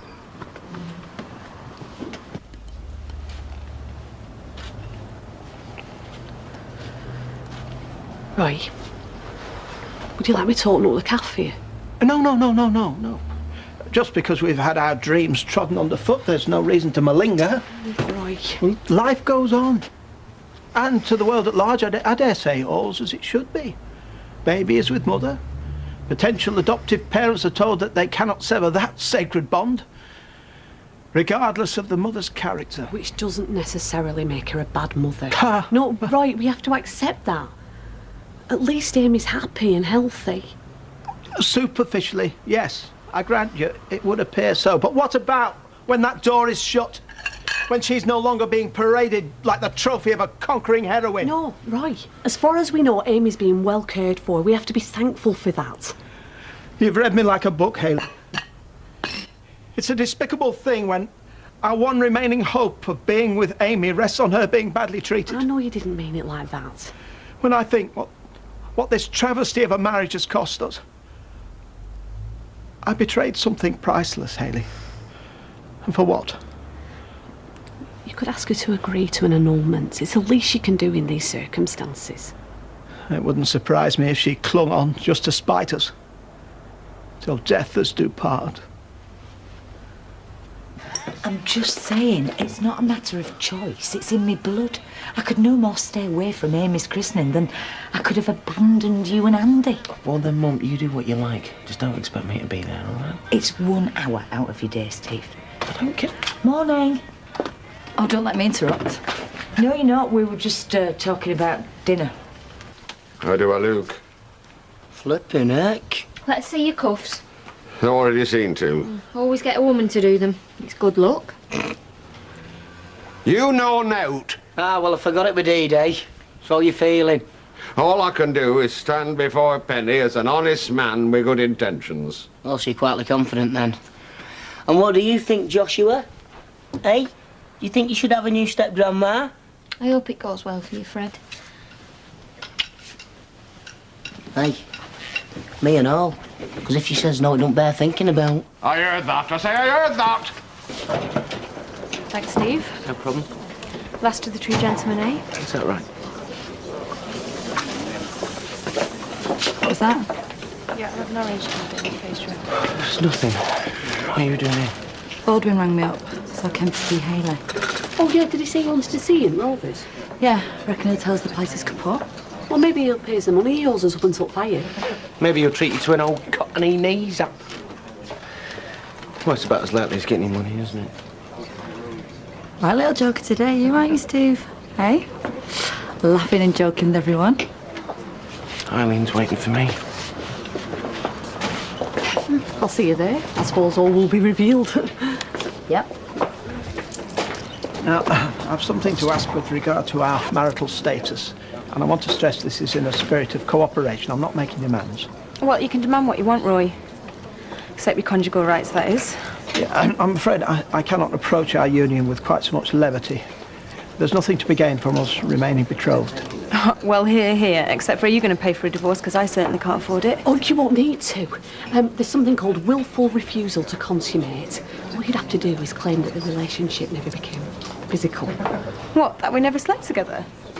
Right, I'll take a full page ad in the Gazette if that's what it's going to take. That won't be necessary, but thank you for making this as painless as possible. Right, well, seeing as we're being reasonable, I'm afraid I can't pay my instalment this week. What? Well, you want us to have a decent christening, don't you? And it's going to cost. Look, I will pay you, but just not right now. We'll wait. A bit of give and take. It's a good thing. Oh, right. Well, I was just letting you know. Bearing that in mind, I wondered if you'd let us spend a bit of time with Amy. Just the odd hour here and there, when you're tired. Everybody needs a break from time to time, don't they? You're getting your husband back, love. Don't push your luck. Yeah, we're all missing you. Anyway, how's your mate? Good. Good. Anyway, you just give me a bell when you want picking up my flour. All I did was ask if we could babysit. If I may say so, Hayley, your use of the word ask is open to dispute. I inquired then. I requested. Does that suit you better? No, because in my eyes you demeaned yourself. And by extension, myself, by attempting to bargain with that woman. And in so doing, you've exposed a sizable chink in our armour. What armour? What are we defending, Roy?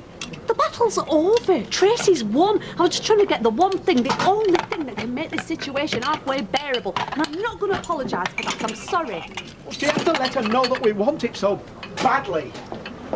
She knows us better than we know ourselves. How else could she have played us for this long? I've decided to take you up on your offer. Well, rest assured that we'll supply you with all the relevant paperwork.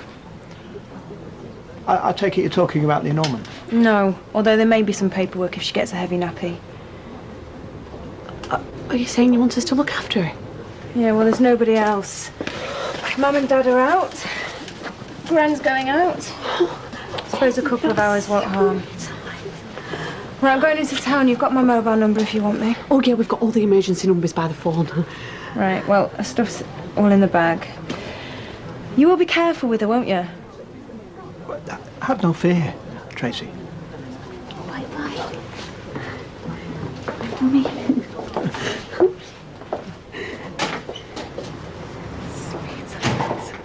Stick another one in there, Kieran, would you? And whatever Deirdre's having, if she'll let me buy it for her. Now, why don't you two proud grandparents stand a little bit closer together? Well, I'm waiting for Ken, actually. Well, one won't have before he comes. Listen, I've cleared the air with Tracy, and I'd really like to do the same with you. OK, then, great. Thanks. I'll have a red wine, please. Hold on, Karen. I'm in a meeting. Well, yeah, but I just wondered if I could get you a drink. Well, no, not unless you want to buy everyone one. Right, you lot, listen up and I'll keep it short and sweet. Just tell us, have we still got jobs? And what about the Do you money mind, that... can I have a word? Thank you. As for Monday, you'll be working for an associate of mine called Penny King. We're going to use her factory to finish off the Henderson order. Well, where is this factory? A minibus will pick you up at 8 o'clock outside Underworld. All right, any questions? No? Good. Yeah, I've got a question. Are we going to be paid for the time that we spend on this bus? Well, yeah, because it all adds up to a longer day. Your working day starts when you start work, and let her cop that attitude, you won't last till tea break. Is Underworld going to reopen or what? Well, that depends on you lot. Keep turning out top-notch gear and we may be able to hang on to a few clients. If not, forget the Rovers. We're all in Last Chance Saloon, do you understand? Yes,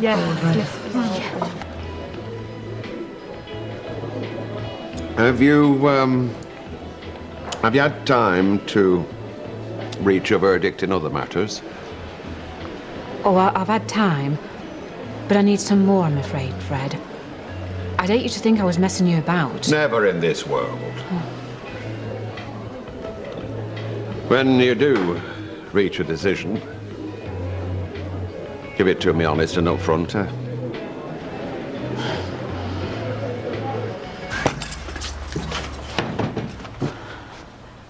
Thought you finished now. So did I. Patrick's gone off sick, so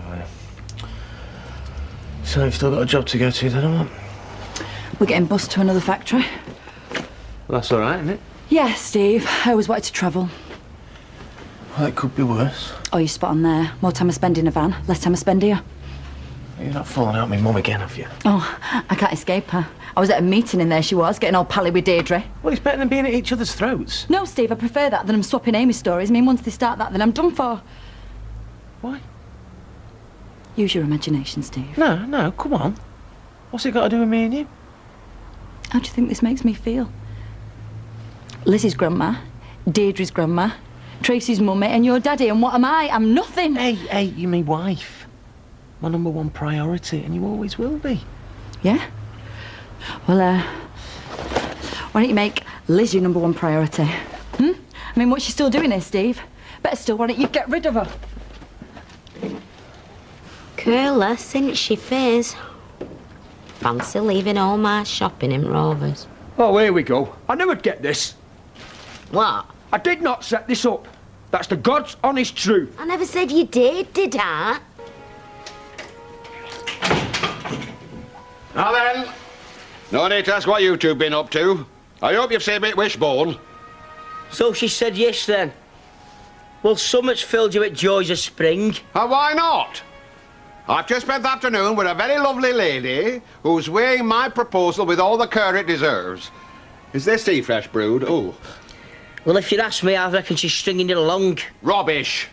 She'll let me know soon enough. Any road. A pleasure deferred is all the sweeter for waiting. Which is how prehistoric creatures first moved from water to dry land. To be continued. Oh, it's no wonder she's asleep. She's been absolutely wonderful. Did you get everything you needed in town? Yeah, on the plastic. Keep your hair on. Right, well, I'll take her. She'll be starving. Oh, I did make a bottle up for her, actually. Oh. She's ever so aware now. You can see her eyes following Roy round wherever he goes. Yeah, well, she's like that with everybody. It's amazing how much she's developed in just a few weeks. Well, I suppose you take it for granted, you know, when you're with her day in, day out. But you're obviously doing a very good job. Oh, well, I think so. Right, well, thanks for this afternoon. No trouble at all. Yes, yes. In fact, if you wanted us to take Amy for a few hours every weekend... Or during the week, evenings, whenever, we'd be more than happy. Bye-bye, sweetheart. Right, well, I'll bear it in mind, but, well, let's not get carried away. No. Hey, you going to carry me over the threshold then, or what? Yeah, sure. Jump on. Okay. Meaning our new flat. Come on, can't you get the rest later? Well, coming back's not part of the plan. Anyway, I think that's the lot. Oh, great. What are we waiting for then? We have got a lovely new home to get into. Oh, that's the point. I'm not going to do these anymore. Oh, come on, hurry up now, 'cause I don't like it being in there. Well, at least I got it all in one go. Nearly jumped out my skin. Sorry, Gwen, I've just come to get the rest of my stuff. Didn't have to wait till the house was empty. Well, it seemed easier with everybody out of the way. With no one to face, you mean? What do you expect, Gail? You didn't want him here. I just didn't see the point in yet another row. Like you're having now. Davy, go and put the kettle on, sweetheart. Maria, I need to talk shifts. Can we pop to the cellar?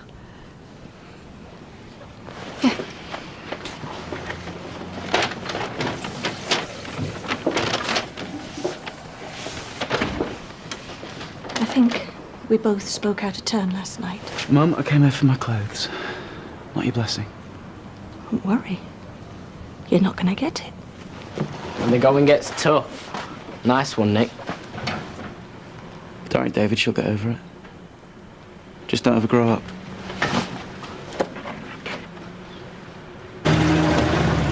All right, Steve.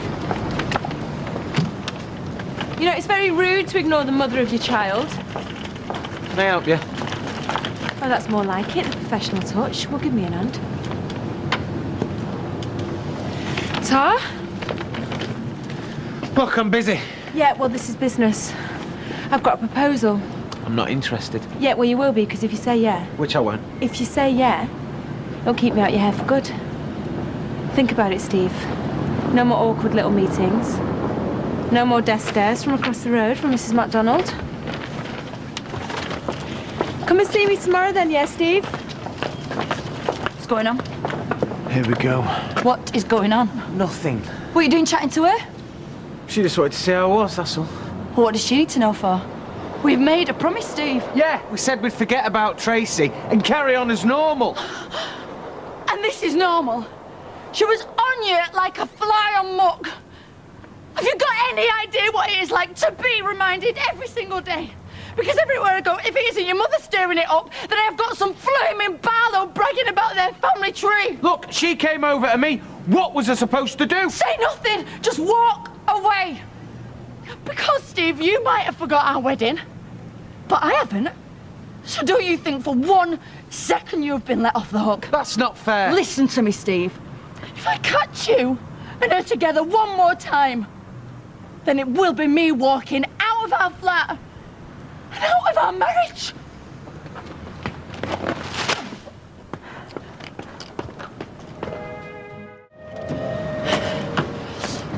Airport runs for you today. I don't want you hanging around here.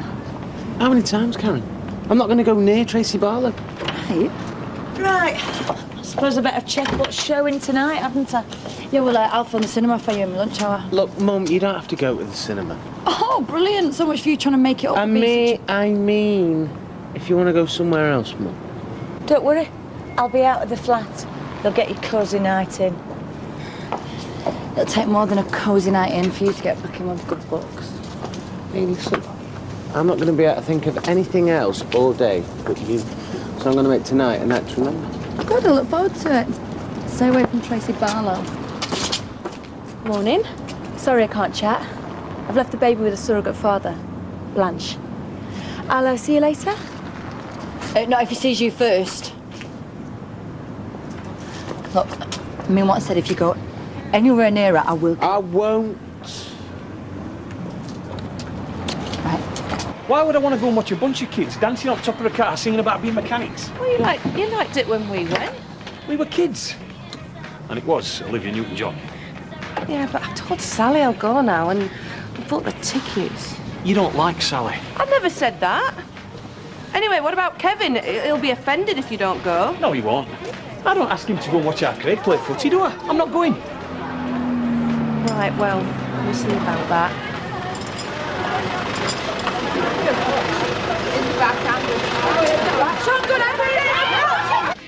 What a spot. You can hardly see my face for it. Give over. You can hardly notice it. I can. Sophie! Well, I can. Do you want to get a kiss? Thought we'd go for a burger tonight. On a school night? Yeah, spend some time together. I know what you're doing. This is because you're upset over Nick. It's got nothing to do with Nick. Of course it has. You couldn't be more wrong. I realise that I've let my problems with Nick and Sarah before him preoccupy me, and, well, you're the one who suffers, aren't you? Mum, I never suffer. And you're the one who's never let me down, so that's not fair, is it? I'm going to put it right. So, go on. I'll see you later.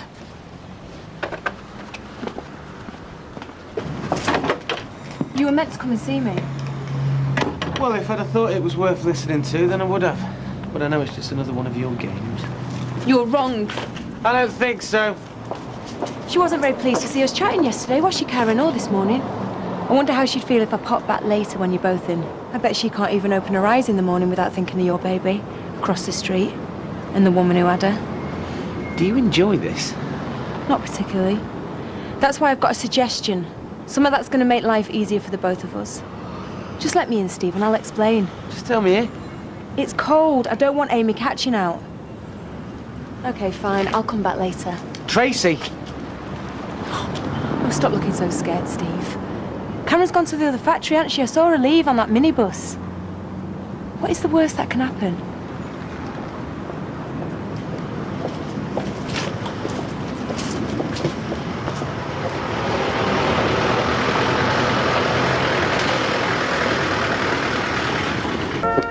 Special occasion? Yes. A night in with my wife. Splashing out for it, eh? No, actually, that was a wedding present. Means I don't have to go and fork out on wine. Well, if you're that skint, you're not going to like my proposition very much. Oh, I knew this would be about money. Of course it's about money! How much do you think that little lot cost, eh? And that's just today's stuff. I thought you said this proposition was going to benefit both of us, not just you. Yeah, well, it is. Because it'll be a damn sight easier for you to slip me 50 quid a week without Karen knowing than me to force it out of you. Oh, yeah. And what are you going to do? Send the heavies round? Who's that going to be? Blanche? Oh. How much do you think a lawyer's going to cost you, Steve? What lawyer? When I take this to court. What's the point? How many times do I have to spell it out for you? I have no money. I have nothing. Zilch. The wedding, which you ruined, completely left me skint. 50 quid a week will be cheaper in the long run. Oh, he was meant to drop us off at the Rovers. Oh, he had a right cob on. Yeah, he was happy enough to drop Ailey off at the calf. Yeah, well, he weren't though, wasn't he? That's what put him in a bad mood. Said he weren't flaming taxi. What time do you call this to be knocking off? You've only done half a day. Yeah, 3.5 hours we did. Hardly worth getting out of bed for. My wife don't get out of bed for less than 40 quid. Bet she don't get into it for less neither, will you? Hey, I don't think you've got any right to be questioning other people's bedroom habits. How is Steve? Tommy? Should we go to the Rovers, girls? Don't work too hard. Aye, you're Steve skiving. No, he'll be scrubbing the place spotless. Oh, on a promise, is he? Yeah, if he passes inspection, and I am very strict. Hey, some blokes love taking orders, don't they, eh? Bet you wish I was as easy to get rid of. Fat chance. Well, I think you're getting a good bargain, 50 quid to save your marriage. We're not as fragile as you think. But you reckon I don't know how to make her think you're up to something you shouldn't be? Look, Tracy. We used to be good friends, me and you. You know, can't you at least just let me try and make a go of this marriage? You know, I didn't want any of this to happen. Yeah, then pay me the money, Steve, and I'll be out your hair. I don't trust you. Yeah, well, you trust me to ruin your life if you don't pay up, so there's a start. Well, let me think about it. Think about it. Well, I need to know if it's possible money-wise. Yeah, well, you better make a decision today or the deal is off. Fine, you've made your point. Now, can you just go now, please? Yeah, well, will you hold her a minute, because I've got to get my stuff together. Put it in the pram. She'll cry. Go on, take her. You want me out of here as quick as possible, don't you?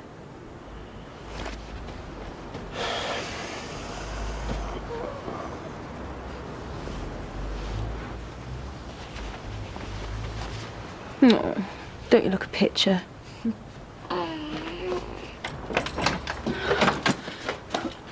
Oh, what is that smell? What have you been cooking? What the hell is going on?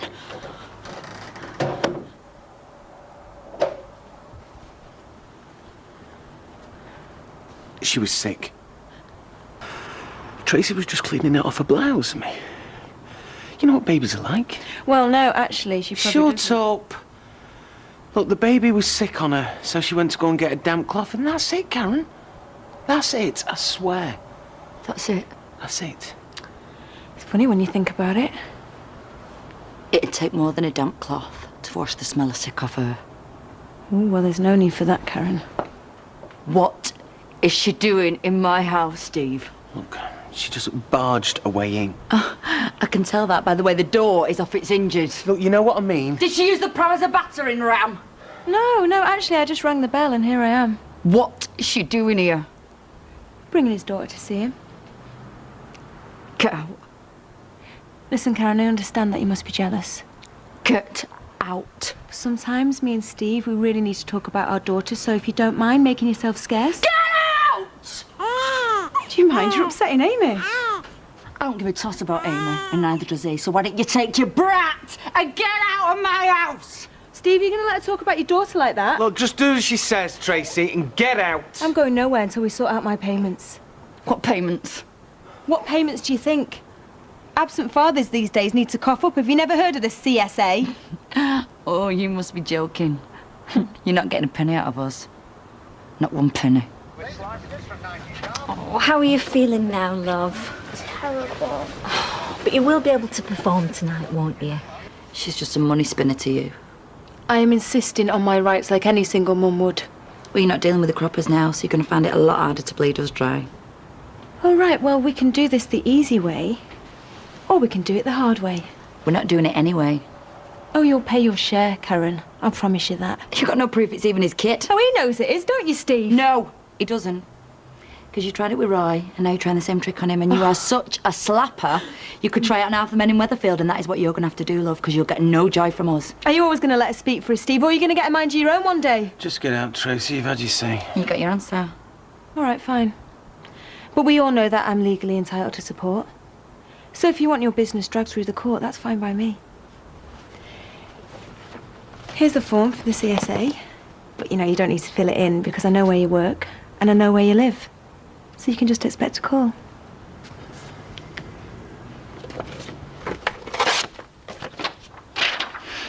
That's what I think you formed, Tracy.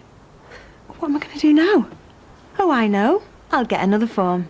Just get out, Tracy. What, are you going to help me? Are you deaf? You're getting no help, you're getting no money, nothing. Right, well then I'm going to have to stay here because I can't get the pram down the stairs on my own. Right, come on. Bye, Karen. If you set foot in here again, I will skull drag you around this room, baby or no baby. Well, thanks for your hospitality, Karen. It's been great. Okay, let's start with L.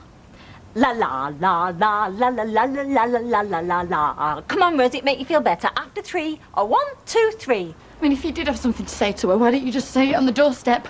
Why bring her all the way up the stairs with a pram? I was trying to get rid of her when you walked in. Well, not hard enough, obviously. Has she been here before? No. You know, when we saw her this morning and you said, I'll see you later, I didn't realise you actually meant I'll see you later. I didn't realise you were actually making an appointment.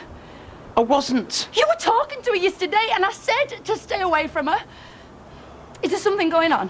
No. Well, are these cosy little get-togethers a regular thing? Is she here every time I turn me back? Every every time she needs a nappy changing.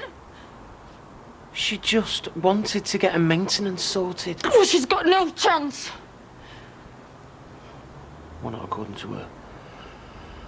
Look, that is my child. You do know that, don't you? You can't be sure. I am. Well, don't admit it, because I wouldn't put anything past that cow. And we're going to fight this right to the end, right? Right, yeah. Good.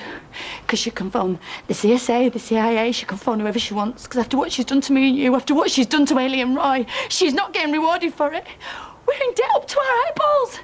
And if you give her one single penny, if you even give her the time of day from now on, I will kill you.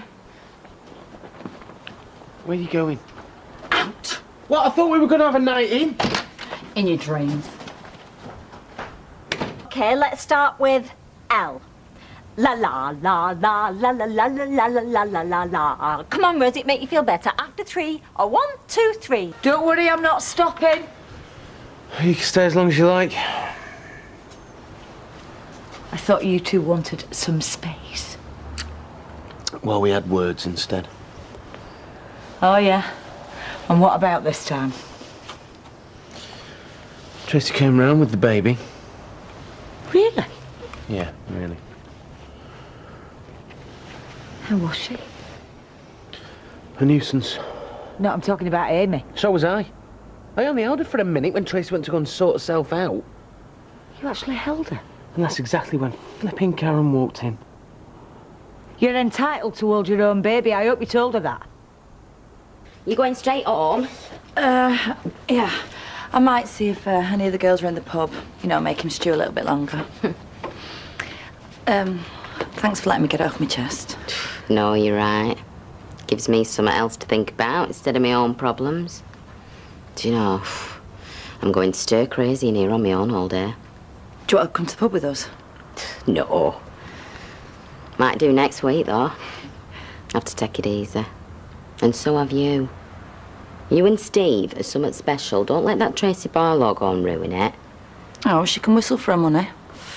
And if I catch her anywhere near him, she'll be whistling through broken teeth.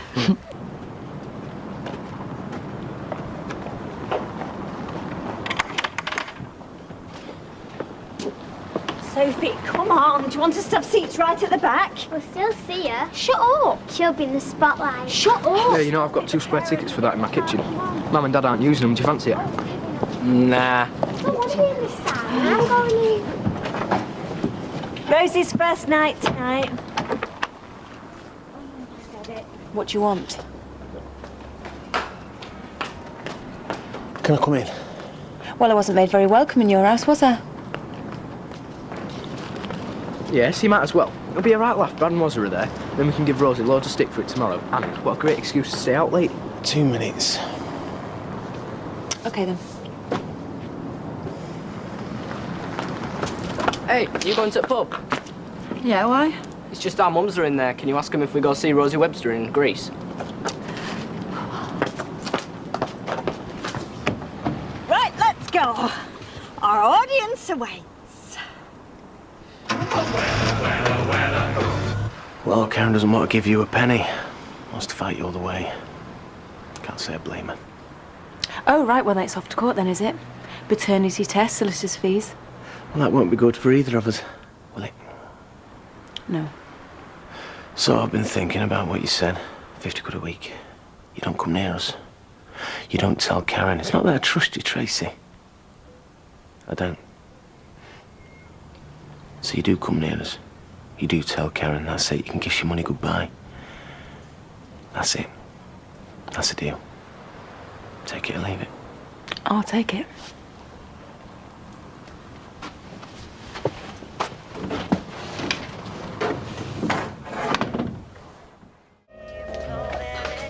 Yet another bill to add to the pile. Oh, Steve, I wish I could help you out a bit. It was you that told me to fork out money to Tracy.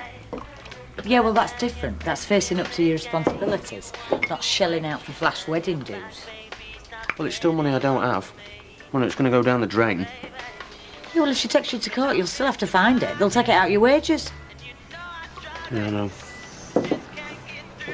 That's why I went to see her. sort something out with her. And? And I've agreed to pay her, reluctantly, some money every week as long as she just stays away from us. I'm glad, Steve. It's for the best. Yeah.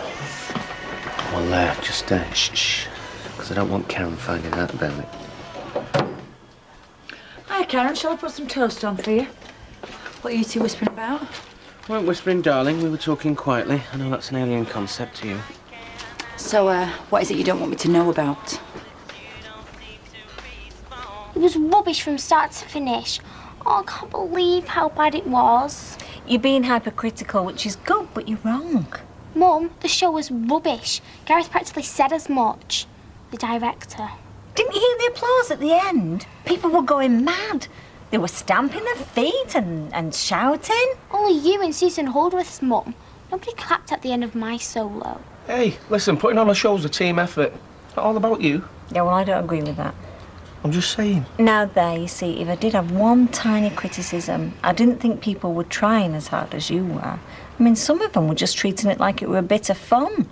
Yeah, well, it is a bit of fun, Sal. I thought it was boring. It went on for hours. Oh, hark at Simon Cowell. Hey, it's a long night out for someone her age. Well, I can't wait to watch it all through again. Are you coming again tonight? I'm coming every night. So come on, Steve. I'm waiting. Debts. I didn't want you to know the full extent of the debts. What for the wedding? How do you know? Well, not all of them. And now they have to be paid. It's my concern. Well, how much are we talking? Well, that's for me to know. Is this one of the bills here? Dovey Joe, 500 quid. Cancellation fee? Didn't know you had to pay a cancellation fee. Well, you know that Walcott Manor was last minute, so... So you shelved out 500 quid to cancel Doveridge Hall? Well, I haven't yet, but I will. I would have been happy with Doveridge. Well, I wouldn't have been. And I was in charge, and I still am. So, why don't you let me worry about this, and you go and get in your bath. I can't stay long, actually. I've got a meeting in town. Ken's got a question he wants to ask, haven't you, Ken? Talk about putting me on the spot. I was hoping to just drop it into the conversation. Like a bomb. What is it? Well, we were talking about... Here, what do you take? Yeah. Oh, come on, spit it out. There we go. We were talking about the christening earlier. Yeah. And the subject of godparents came up. Yeah, I haven't chosen anyone yet. I better get a move on. Yeah, well, that's what I wanted to talk to you about. I was wondering if you'd consider asking Roy and Hayley. Oh, is he serious? Deadly. There we go, love. Thank you. Bye. Rita, you said you'd phone me as soon as it came in. Now, Sally, I do have customers to serve, and it only came a few minutes ago. Oh, I'm shaking that much, can barely turn pages. Page 32 is what you're looking for. What, you've read it already? Well, I flicked through it while I was waiting for the kettle to boil. Well, what does it say? Is it a good review? Did they mention Rosie by name? See for yourself. A star is born! A star is born! Rita, a star is born! I think you find it isn't Rose, eh? Oh, for a great night, a foot-topping fun. Boring. Nicola Farnsworth's annual production, most notably a bravura performance by Susan Holdsworth as Sandy.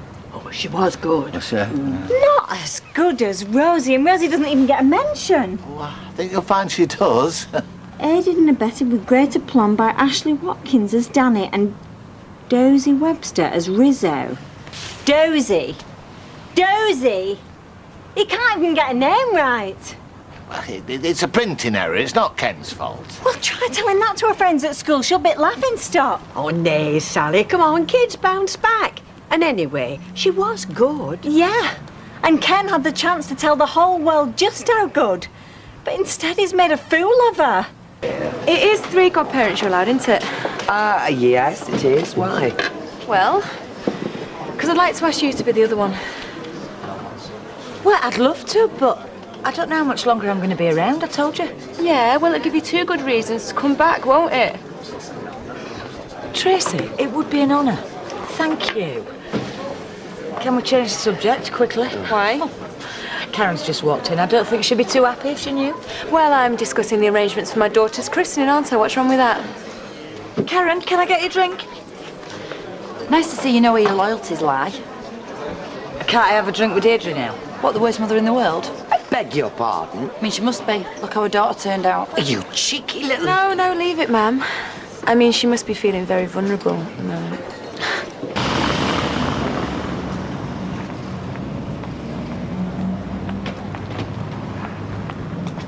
Not avoiding me, are you, Ken? Ken? No, not at all. In fact, I was going to come and see you. Look, I'm really sorry about that misprint. Poor Rosie's been sobbing a little heart out. Well, I don't know what to say. I mean, these things are out of my control. That review wasn't out of your control, though, was it? No, it wasn't. What a load of old drivel. Well, I'm sorry you feel like that. Was it really too much to ask that you put a good word in for a neighbour's daughter, a friend's daughter? You've no idea how long I agonised over that review. Well, it looked to me like you dashed it out in 2 minutes. Well, it's one of the most difficult reviews I've ever had to write. Well, you're in the wrong job then, Ken, because our Sophie could have written that much better. Yes, but it's because you're a neighbour, and because I value your friendship, I actually wrote a draft of it that was tantamount to being a eulogy to Rosie. So why wasn't it printed? I couldn't bring myself to send it in. Why? Because it was a lie. Are you saying she's no good? I was embroidering the truth, allowing you to influence my critical faculty, and it felt wrong. So in the end, I wrote a review that I believe was fair and honest. Now, if you can't understand that, then I'm sorry. Oh, anybody would think you're important where you go on. Not a washed-up school teacher writing for a local rag. I still have my principles, Sally. Oh, yeah, and where have the principles got you, Ken? Have they helped you make something of your life? Have they helped your kids make a success of their lives? Well, success isn't just measured in terms of fame and notoriety. Well, how do you measure it then? In how many wives your kids have got? How many illegitimate children? I only have one principle, Ken, and that is to do the best for my kids. Yeah, no, that's great. Thanks very much. Okay, I'll see you then. Bye. Okay, now you can kiss me. I got the job. I start next week. You got yourself a new job, have you? Yeah, as a matter of fact. And a very good job. Better firm, more money. I bet it was your burning ambition that swung it. They said I was head and shoulders above everybody else they saw. Anyone mug enough to employ you is welcome to you. Well, my new boss speaks very highly of you. Oh, who's that? Keith Robinson, over at Fletcher's. Oh, maybe I'm just worrying over nothing, eh? Yeah, I think so. I mean, Steve won't lie to me. Not over something like this. Yeah, exactly. Well, whatever Tracy Barlow's up to, me and Steve are still rock solid. Nevertheless, you don't want any complacency creeping in where that girl's involved. Be ever vigilant. I thought she was your mate. I don't know what gave you that idea. She's off her head, that girl. See? Now this worries me. Thought I was unpredictable. Any woman that tries to cancel someone's wedding because of spite. Whose wedding? Yours. When? Steve must have told you. No, he didn't. It just... Look, I shouldn't have said that, and this is none of my business. So that's why we had a last-minute change of plan, is it? Because she was out cancelling our wedding, the bitch. Hey, hang on a sec, Karen. Now, we don't know exactly what's happened. No, actually, I think it's all pretty much fallen into place. But why would Steve cover up for her? Why won't he just tell me the truth? Well, what are you going to do? Well, I'm going to go and kill Steve for lying to me. And then when I finish doing that, I'm going to go and teach Tracy Barlow a lesson she will never forget. Remind me to put Patrick on permanent nights. 3 hours was at that flaming airport, 60 pence tip. Cutting it a bit fine, aren't you? Yeah.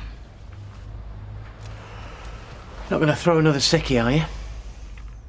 Oh, another night on the lash, was it, with the usual suspects? Janice and Fizz? No, it was Kieran, actually. Oh, yeah? Yeah? He's a man of information, that fellow.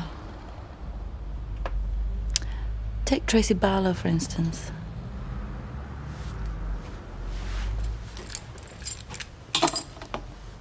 What about her? Well, that was your cue to come clean, Steve. About what? Good news, Karen. You can have Walcott Manor, Karen. I mean, I know I said it was too expensive, but I was wrong. And after all, you deserve everything, babe. You deserve the best. What's he been saying? Well, the truth. That jealous bitch cancelled Doveridge Hall. unravelled my wedding plans and then you went out after and shoveled up her mess. Sorry. Sorry? What am I meant to do with that? Well, what was I supposed to do? I couldn't tell you Tracy was just about to ruin our wedding. No, because then you would have had to come clean about your one-night stand. Look, nothing on earth was going to stop me from marrying you. That's if it was one night. You know it was. I know you're a liar. What else was I supposed to do, Karen? So what did you do? You took a load of bad news, broke up into bite-sized chunks. I mean, is there anything else up your sleeve, Steve? No, nothing. Well, I might as well ask Kieran. Have you got any idea how humiliated I am? I mean, it just gets worse. Hayley has took a day off today to go to the christening and I go out of my own home and it's raining Barlows. I mean, they're just everywhere. Yeah, but look, we've got through it, haven't we? Tracy Barlow is always going to be a flipping nutcase. Me and you were always rock solid. You've lied to me again. I know. And I'm sorry, but we're going round and round in circles here. Easily remedied. Oh, where are you going now? Look, I just don't get what the big deal is here. The flaming barman at the Rovers knows more about my married life than I do, Steve. Trust is a big deal. Trust.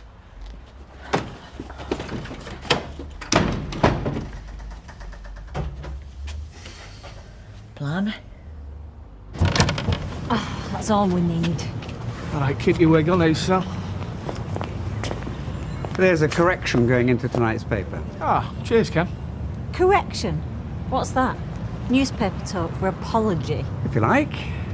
Arguably not the only apology due round here. It was a misprint, wasn't it, Ken, eh? Happens all the time, yeah? Indeed. And we washed-up teachers, we fail to spot these things. Now, if you'll excuse me, my illegitimate granddaughter is being christened today. Nice one, Sal. Got I'm proud of it. Oh, well, great. Congratulations. Perfect flipping timing. I don't know what you're so shocked about. I'm already grandmother. Yeah, but you've chosen this one. All pally with Tracy now, are we? Oh, grow up. You know, I bet she's only asked you to spite Karen. Oh, and was I supposed to say no because Karen wouldn't like it? Well, if you'd shown a bit of loyalty, it would have been nice, yeah. Hey, don't you expect me to choose between my daughter-in-law and my granddaughter? That baby is a McDonald. Yeah, so's Karen. Anyway, it's 12 o'clock, St Christopher's. Well, I'm not interested. It would be nice if you give me a lift. Oh, Karen would love that, wouldn't she? Funny that. I don't remember raising a henpecked wimp. I am not going anywhere near that church. Does that Hayley Harold article sign as godfather or godmother? Nobody signs anything. She's winding you up. I can assure you she isn't. Look, I think the Croppers will make excellent godparents. They'll be 100% reliable. Yeah, and babysitters on tap. What, I'm only being honest. Well, we can manage the babysitting between us four. You've given the Croppers a role in Amy's upbringing, and that's a catharsis for us all. Oh, he's off again with his catharsis. Oh, hasn't Hayley done you proud, though? I mean, look, it's all hand-stitched. Yeah, I thought it was going to be some Victorian job, but I'm dead chuffed with it. And will this pass muster? Gran, how come you're so much better at ironing than me? Oh, and the cleaning and the washing up and putting out the bins. Funny, isn't it? Hello, full-time mum. Mum, you can go and wake Amy, could you? I don't want her to be grouchy and these could do with a second coat. Yeah, all right then. Wish me luck. You don't need it, Oxbridge boy. Suppose there's always my brilliant retail career to fall back on. You know, chief shelf stacker. Get lost. You'll wipe the floor with them. I'm telling you, Pint says it's yours.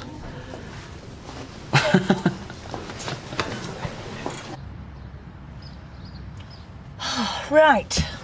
Will I do? Very nice. I'll see you later. Do you know something? I wish your dad were here. What, handcuffed? Copper either side? You know what I mean. No, I don't really. It's not like it's a family do, it's a flipping farce. It's your daughter's christening. A landmark in her life. Well, I've chosen Karen, I don't get to have both. I'm sorry. Go on, you'll miss the start. Well, you could at least walk me to the gate. I can't. Just show your face. Mum? Karen need never know. I'd know. For me. Do it for me. No! Please.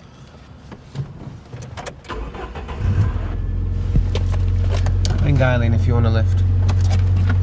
Do you know, that wife of yours has got you right where she wants you, hasn't she?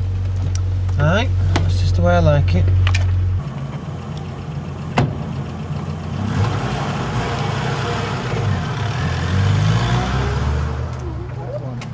Hello, gorgeous girl. And don't you look beautiful? Oh, thanks. But what do you reckon to Amy?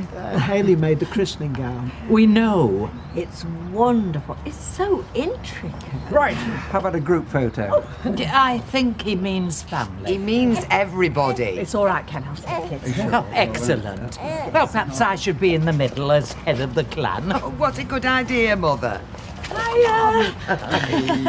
Right, great-grandma gets first hold and then it's us two grannies. Oh, lovely. Hello. Auntie Emily, what are you doing? Get on the photo. Presumably Steve is otherwise engaged. Oh, he's in a very awkward position at the moment. That's one way of putting it. Smile. Behave yourself. Look, I'm sorry, love. I've got nothing for at least 20 minutes. All right. Hiya. Hiya. Where's Steve? You've just missed him. Hey, Bruce Willis. Guess how old he is? I don't know and I don't care. Sport. 49 today. Fascinating. So where's he gone? I'm not sure. Glenn Close, 56. Eileen, where's the job?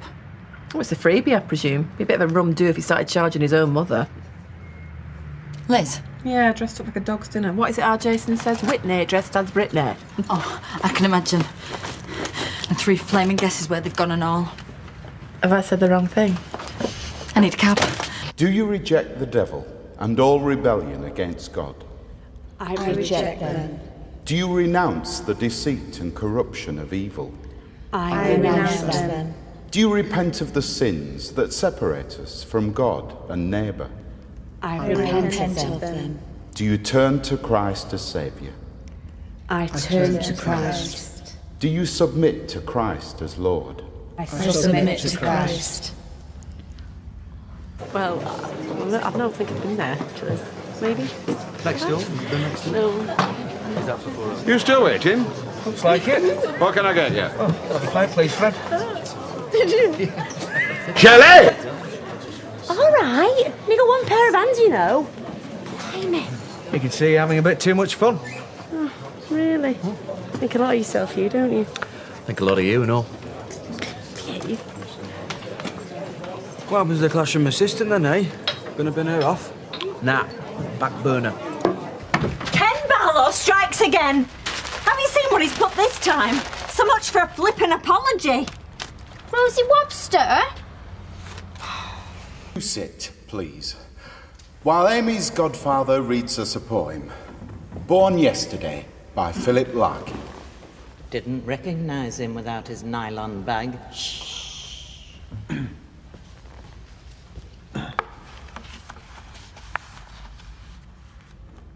Tightly folded bud, I have wished you something none of the others would.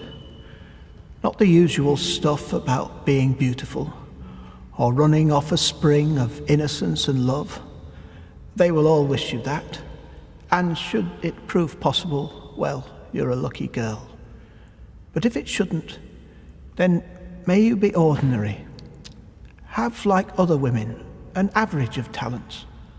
Not ugly, not good-looking, nothing uncustomary to pull you off your balance. That, unworkable itself, stops all the rest from working. In fact, may you be dull, if that is what a skill... Where's Steve? Please, there's a christening in progress. Where is he? He's not here. I pleaded with him to come, but he didn't want to know because of you. And I've not clapped eyes on him all day. Where is he then? Are the Barlows blowing up balloons? No, he's probably getting his head down, ready for the next shift, working hard to pay for your wedding. Oh, yeah. Best day of my life, that. You've made your dramatic entrance, Karen. Now get lost. May I remind everyone that we are in God's house. Well, then you better sort out your door policy, because she is well from the dark side, I'm telling you. Come on, let's get you home. Oh, fine. Great godmother you've turned out to be. Godmother. Oh, didn't she tell you? Liz? No wonder you won't miss it for the world. I won't turn my back on that baby anymore. Bet you call that being principled. Come on, Karen, let's get some fresh air. Yes, that'd be an excellent idea. Do unto others, is it? See, Tracy went to a lot of trouble on my big day. And I really feel like I owe her. Big time.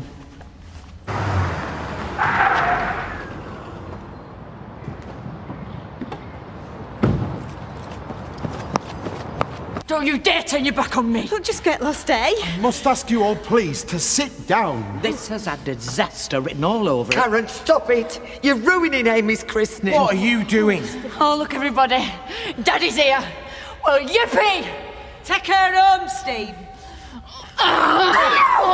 Do something, Karen. Are you a man or a mouse? Did a little ring around just before my wedding, didn't you, eh, Trace? She cancelled my venue, my photographer, my cake. Tracy. He still married you, though, didn't he, Karen? Even if he was kicking and screaming. At least I didn't have to drag him into my bed. Please. You know what, Vicar? Ow! That baby's my husband's. That's my husband's baby! However painful that must be, you have no right to make a mockery of this church.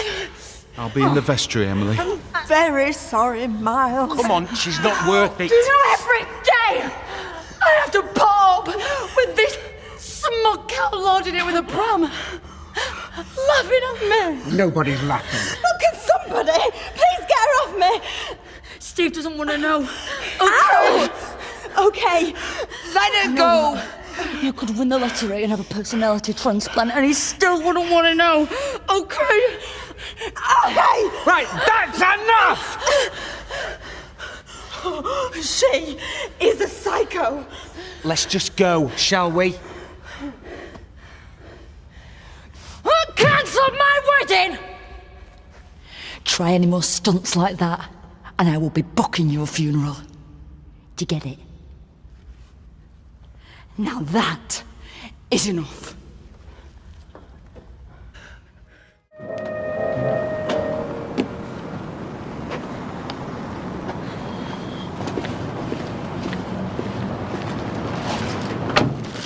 I do hope those flowers aren't for her. Hey? Behaving like that in the house of God. And that baby, your baby, if I may remind you, will be traumatized for life, she will. And it's all your fault and all. Can't control your wife, can't even keep your trousers Blanche, on. I'm not going to argue with you in the middle of the street. And if it makes you feel any better, these flowers aren't for Karen. It's Mother's Day. Well, you can tell that wife of yours she'll be getting a Mother's Day surprise of her own. A visit from the police. She'll be lucky if they don't throw away the key. Well, let's hope this is an end to it. I get punched at my daughter's christening. You expect me to forget that? Well, to be fair, you did bring some of this on yourself. Oh, that's typical of you, siding with the enemy. If this were wartime, you'd be hanging from a lamppost. Just think of it as a Mother's Day gift to me. Oh, and speaking of mothers, I got this for you. That's it. Even Liz McDonnell gets a bunch of flowers. Well, I'd be grateful for a cup of tea. Coming up. I've just been having a go at him and all. Him? The father. Knocked the wind out of his sails when I told him we could be taking this up with the police. The police? What? Grievous bodily harm in front of witnesses. She'll get 5 years if we can find a decent judge. Oh, not more trouble. Are you making me one? Can do. You know, 3 of my drivers are asking for tickets for the rematch. Good news travels fast then, eh? So, what are we planning next? I wasn't planning that, I've told you. Look, I thought you were going to go to the christening and it was doing me head in. And after all the other secrets, you can see why I thought that. Well, you know why I didn't tell you, don't you? Precisely because I knew you'd go and do something daft. She had it coming though, didn't she? Should have known it wouldn't be long before he started bragging about it. No one's bragging about anything. And if there's anyone to blame, then it'd be you. Just loving the chance to cause a little bit of trouble. You do know why she got you to take to the church, don't you? Because she could have just got a lift with them. That's if she had to be godmother in the first place. Once again, Karen, I'll remind you. That baby's my granddaughter. My son's child. Look, can we just give it a rest, hey? Happy Mother's Day. Hey, shouldn't be doing that today. Well, it won't do itself. Long time Rosie learned. I'm your daughter, not your slave. Oh, and this is your mother, not your slave. Oh, yeah, and the difference is? We'll take a break at least, eh? Let's go for a pizza, yeah? I'm going to Lisa's. Hey, we could talk about Annie. Who's Annie? I told you, Kevin, the next production. Look, I've got to go. Never seen her move so fast. Must have been you talking about the next production. She'll be great. Grease wasn't her kind of show, but Annie. Look, you're pushing her too hard, Sal. She nearly bottled out of Grease. That was first night nerves. Rather it be Ken Barlow's pathetic review that put her off. Hey, he was writing about Dozy Wobster. Nothing to do with her. Well, I'm glad you find it funny. You know how sensitive these teenage girls can be. Yeah, when it suits them. So, no kids, pizza, pub. Kevin, everyone will be packed. It's Mother's Day. Oh, well, in that case, then. How about us making the most of having the house to ourselves? Or you could make us a nice meal while I finish this ironing, and then we could go for a nice walk. I swear I will swing for your mother before long. Not last night, she didn't even say anything. She just kept looking at me like I was something she'd scraped off the bottom of her shoe. Well, she won't be here for long, won't she? Well, how long? I don't know, I haven't asked her yet. Well, why don't you ask her? In fact, don't ask her, just tell her she's going. Today. Oh, great, yeah. Hey, Mum. Something to go along with your Mother's Day flowers, the boot. Well, if you don't tell her, Steve, I'm going to. Fred's right, you know. Takings are down again. Oh, it's a quiet spell, that's all. Maybe I could help. Sorry? I could buy you a drink. If that'd help the takings. Not every woman's yours for a glass of wine, you know. Save your money for someone you got a chance with, eh?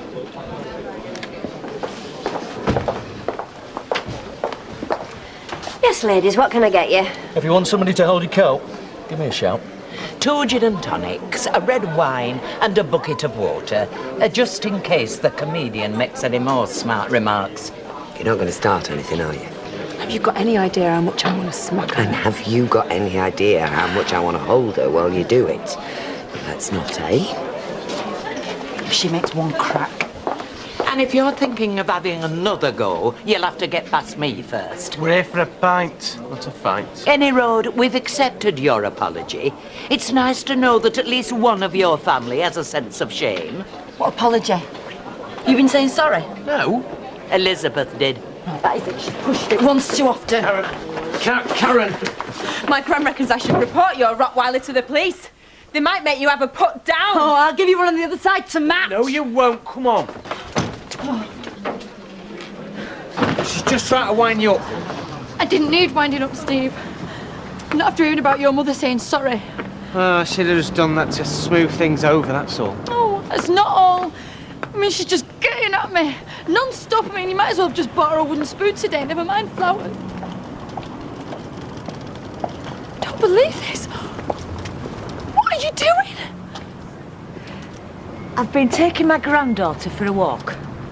Mum, why today? Why not today, Steve? Why not every day? She's your daughter. And I am Steve's wife, only that just doesn't seem to bother you. Oh, you don't know how much that bothers me. Look, Tracy would love it if you two start brawling in the street now. Wouldn't be a brawl, Steve. It'd be a pleasure. Go on. See how far it gets you. Karen! Karen! Okay. All right. Do you know how hard it is to find someone you can rely on? It's a shop assistant. Yeah, any four can do it, but not well. Seriously, take Anita, for instance, right? She's a star. So make sure the shelves are full, one who's pushing is pushed. It makes a big difference. You're kidding me, right? That's it. Try it. Me? Yeah. Okay, you're on. I'm kidding. I wasn't. Anyway, I'd like to know about your business. Fine, I'll bring the accounts over. No best way to learn from the bottom up. Where have you been? At least I told you. I know what you told us, and that was a lie, wasn't it? No. We've seen Craig's mum and dad. They told us it was with you. Yeah, at least there was a gang of us. Hey, you never told us you was going out with him. Didn't know I had to. Hey, what else have you been keeping from us? Nothing. All girls have boyfriends. Lisa's got 4. And you can see what she's going to turn into. You're too young for boys. It'll interfere with school. On stage. You can keep away from Craig right now. Do you understand? No. You will do as you're told. He'll amount to naught. At best, he'll end up a mechanic like his dad. Hey, Sally, she's not going to marry the guy. And anyway, what's wrong with the mechanic? I've not done all I have, so you can end up in a backstreet terrace wishing your life away.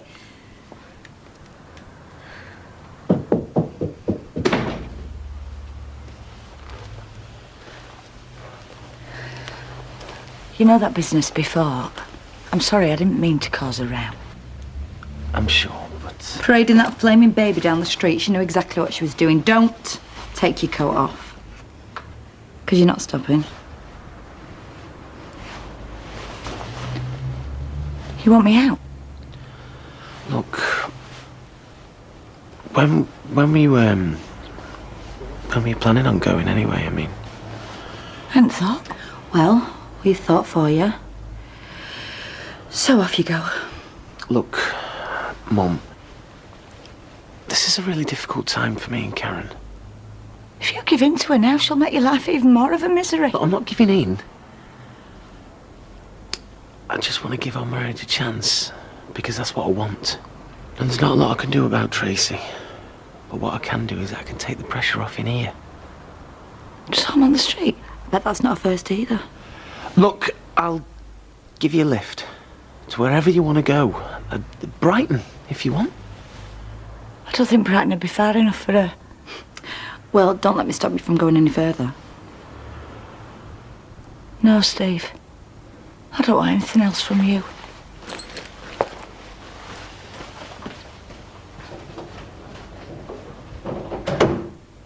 Have you decided about the police? I thought you didn't want them involved. Tracy, you do know that if it goes to court, there's all sorts will come out. Well, the good name of Barlow's going to be blackened forever. Oh, it's not funny. We just think you should draw a line under the past. Get on with your life. Okay. No police. You're not letting that woman get away with assaulting you. No. Oh, no. What are you planning? Nothing.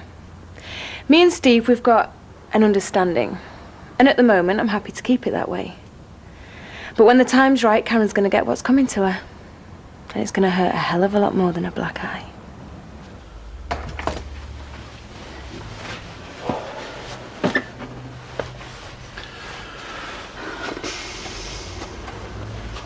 Listen, I know me and Karen can never be friends. That's one thing we can agree on. I don't want to fall out with you about this. You know what that baby means to me, especially after Katie. Katie? Mum?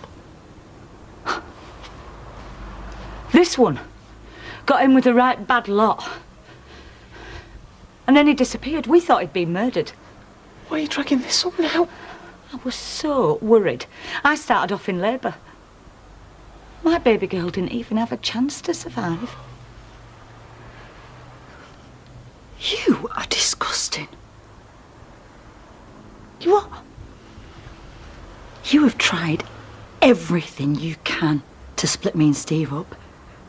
You can't bear the fact that despite you, and despite that tart and a baby, we're still rock solid, so what do you go and do? You go so low that you drag your dead baby out of a grave? You call me disgusting? How dare you? As if Steve wasn't feeling guilty enough about chucking you out. You remind him that maybe, and it is only a flaming maybe, that because he got in trouble, it cost you your baby. He lost you your kid. So you want to blow his life apart? That isn't just disgusting, Liz. That is sick. Don't you dare look down your nose at me, you cow. Right, come on, that is enough, the both of you. No, Steve, I've been biting my tongue long enough. Well, then maybe you should have bit it a damn sight harder. I'm not going to stand by and watch you make a fool of my son anymore. Because he deserves better than a common little tart who'll drop her knickers for any man who whips out his wallet. Oh, yeah. I've heard all about you running off with your boss at Baldwin's and then coming crawling back to Steve and telling him how sorry you were. Because I was. Oh, yeah. And how did you repay him? By spending every penny he's got. And more on that flipping circus of a wedding so you could be Queen of the Flaming May instead of the gobby, brawling little slapper that you really are. He's broke now. What are you going to do? Look round for the next mug? Mum, enough! Do you know something? People round here think Tracy Barlow is a nasty little cow. Well, I so wish my son had run off with her and their baby, because he couldn't have done any worse than he has with you. You scum, Karen. Selfish, lying, cheating, money-grabbing scum.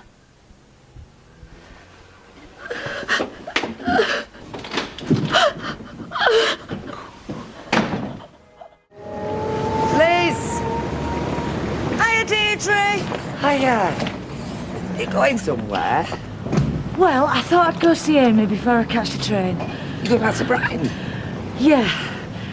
I had a bus stop with Steve and Karen. She didn't hit you as well, did she? Oh, no. But she did kick me out. When? Last night. Because of the baby? On the christening. I really want Steve to be a part of Amy's life. Well, I know there's no love lost between the pair of you, but kicking you out's a bit drastic, isn't it? Where did you stay? B&B. Oh, Liz, you should have come round to us. We'd have put you up. Oh, no, I didn't want to be a bother.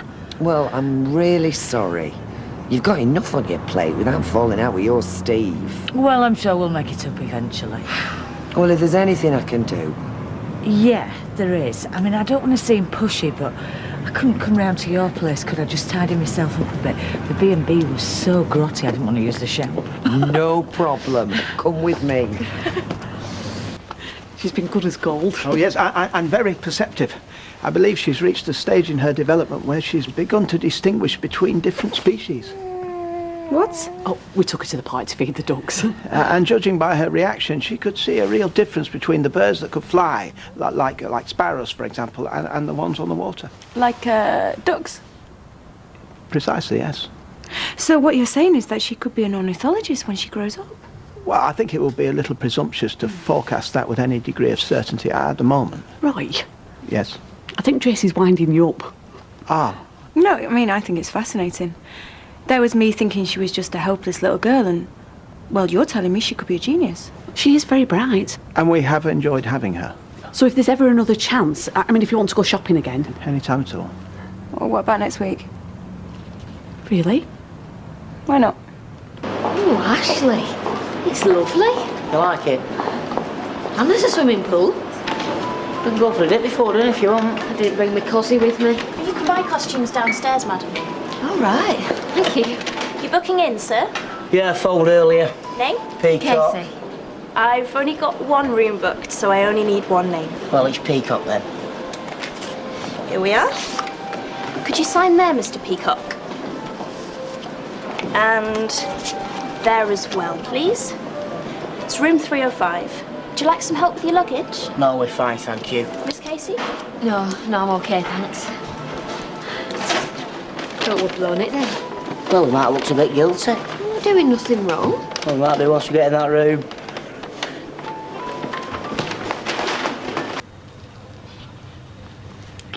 So you're still mad at me? Not mad at you. Why can't things just get back to normal? Trying to do something tonight? What, like celebrate kicking me mum out? To the new full-time porter at Weatherfield General, Todd Grimshaw. To me? You don't seem very chuffed. I am, I'm dead chuffed. I made up. Is Sarah pleased? Not told her yet. I'll give it a ring.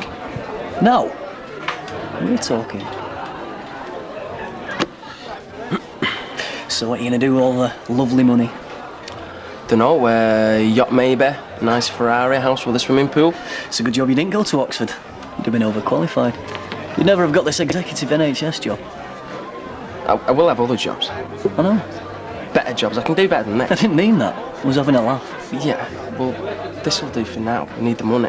Desperate times and all that. Well, I'm not going to be a part of my whole life. Hey, I didn't realise I had it a nerve. No, you've not. It's okay. It's your phone, Sarah.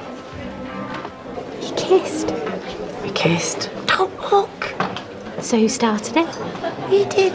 And you just joined in? You won't tell anyone about this, will you? I mean, we said we'd keep it a secret. Secret? That's right. Scout's on it. I don't want her thinking I'm some kind of kiss and tell merchant. But you are.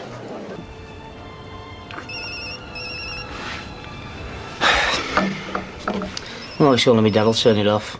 What if it's something to do with Josh? Hello?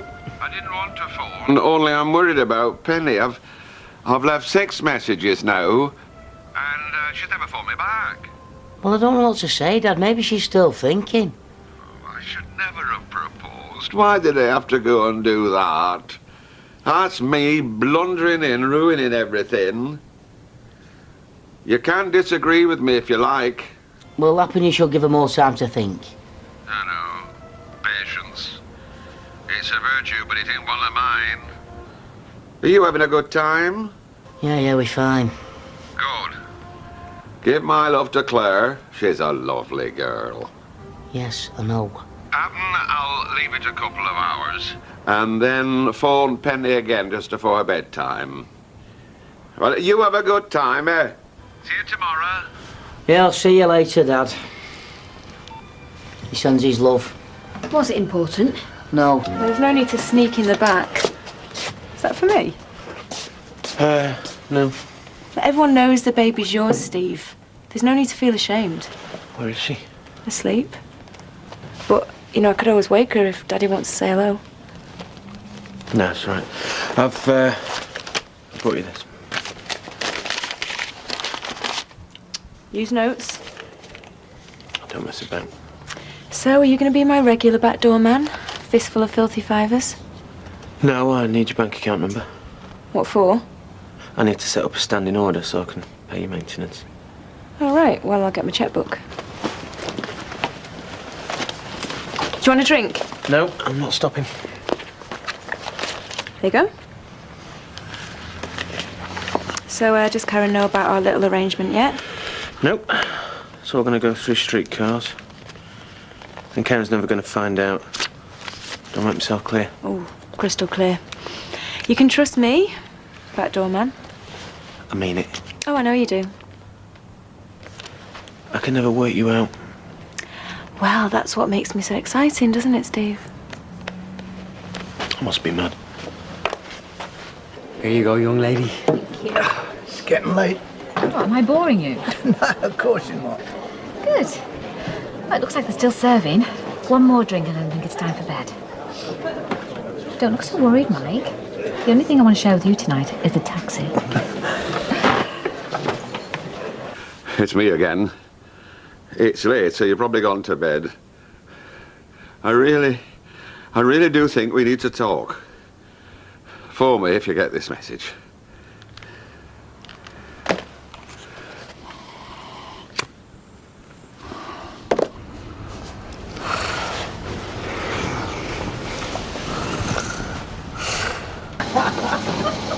Come on now, get one step. Come on, okay. Okay, off we go.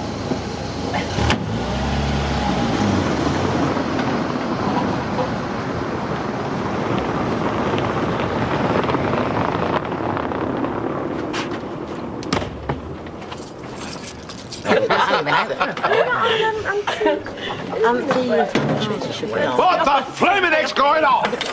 Fred, calm down, will ya? I saw a cop car outside.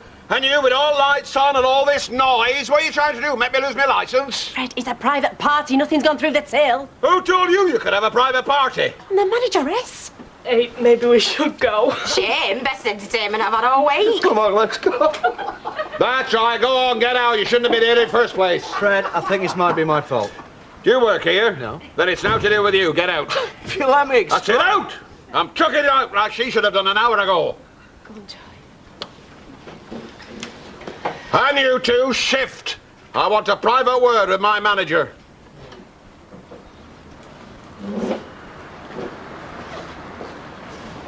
I don't know who's the bigger fool, me or you. Fred, I've done nothing wrong, and if you keep picking on me all the time... Picking on you? I employ you. You work for me. That means you do what I tell you. No. I've had enough of this. The only reason you're having a go at me is because your love life's gone pear-shaped. That's the truth. That's why you're in such a lousy mood all the time, and that's why you keep on picking on me. You were breaking the law. What? You were breaking the law. Now tell me, whose name's above that door? I say, whose name's above that door? Fred. If the Bobbies would have come in here, who would have been for the high jump? Not you. Me. You might be the manager, but this pub is my responsibility, and you were within a whisker of sending me up in front of magistrates just because you wanted to loot big in front of your mates and have a lock-in. That's got no to do with my love life.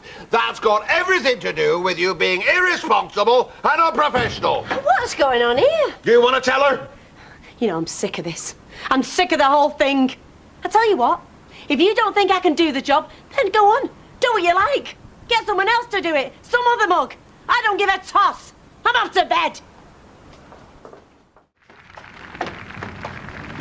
Hey, Kirky, come and look at this. Should all the women wear sexy clothes? Ooh, I should say so. Some right tasty bits here.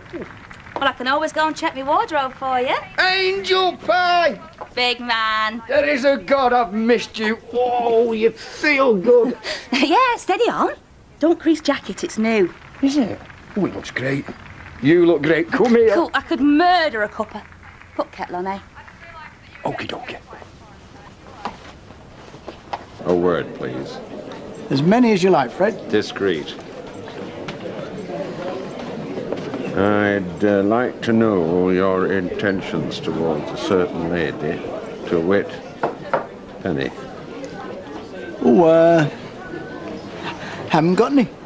Now, can you explain last night, when you were leaving these premises together, the pair of you? Well, there's nothing wrong with that. It was getting rowdy in here. I decided on an early night, so did she, separately. We shared a cab. End of story. So there's nothing going on between you? No. Oh, I'm sorry, Michael. I don't know what's got into me lately, Kieran. Large cost for young Michael here, and if he's in tonight, make it a treble. Right, you are. Well, what, the cat's sick up? Hello, sweet pea. Nice to see you too. Give Mama a kiss. I'll give you some. Aww. Right, come on then. Where have you been? Don't tell me it was the longest end night in history. Her mates. She were poorly. She? He more like. You always were an imaginative child. I don't know. The pair of you. You're both as bad as each other. What do you mean? Well, you at your mates. Les back with Janice. You what? Did you not hear about the fire? Yeah, Les said something. And about Janice being injured. And how Les has had to look after her. You know, on account of her being all alone in a flat. Yeah, bringing her to the pub for a drink. Oh, did he not tell you that bit? Oh. I see. Ooh, Todd. You alright? You blaming her on? Oh, you. Yes, me, lady. Hey, don't lady me. What do you want? Stop messing with my man. All right, what are you? Some naff country and western singer? You know what I mean. I'm warning you. Or what? You'll find your other foot in plaster. That'll be because I'll have smacked you in the gob with it. Stay away from him. Oh, up yours. Ow! Right. Oh! Let go! go! No, you let go. On your bike. Hurts, does it? No way. You're just a lightweight, you. What about that? A gnat bite. What the hell are you doing? Shut off, you! This is women's work, this. Break it up, the pair of you. Leave us! Look, you've got it all wrong. There's now between me and Jan. I wouldn't touch him with a barge pole. At least not after he's been with you. That never stopped you going to the pub with him. I went to the pub with him because he asked me to. Did he tell you that then? Yeah, right, as if. Fizz told me. Ow! Oh, did she now? Did she? Well, she would do, because she's like the concerned daughter. So she'd tell you that, wouldn't she? She's winding you up, love. So you seen him or what? Listen, no brain. My divorce is through in less than a month, and I am counting the days down. Oh. So you can have him. He's all yours. Although God only knows what he's done to deserve you. Is this true? Of course it is. Oh. So, are you going to let go then? After you, lady. You both let go together. 1, 2, 3. I said on the count of 3. Now, 1, 2, 3.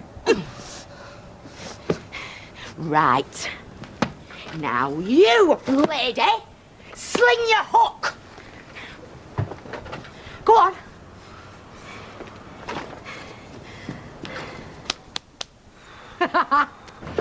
Penny, lovely to see you. Hello, Fred. How are you? All right? I am now. Have you been trying to get hold of me? Well... It's just that I've been tearing about all over the place. Business, well, you know what it's like. I do indeed. But I don't want to neglect you, so would Sunday do? My place. I'll cook us something. Wonderful. Good. About 8? Perfect. Okay. Wait. You'll not be cooking just something. You will be cooking Elliot's prime beef. Thank you.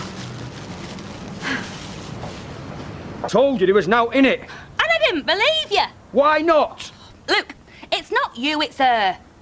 Listen, when I find a good man, Leslie Battersby, I fight to keep him. Now, I know the wiles of scheming females. You men, you don't realise when you're being manipulated. I really don't know. I'll have to talk it over with Shelley. Talk what over with Shelley? Oh, evening, Fred. Shelley? Look, about last night. We'll say no more about it. Oh, right, well, it won't happen again. No, it won't. I've taken steps. Pardon? I need a manager I can trust. Someone with maturity, experience and sensitivity.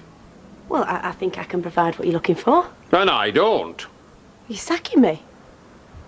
You are? Well, you can't. That's not fair. Shelley? I've always given you loyal service. I've worked really hard for you, Fred.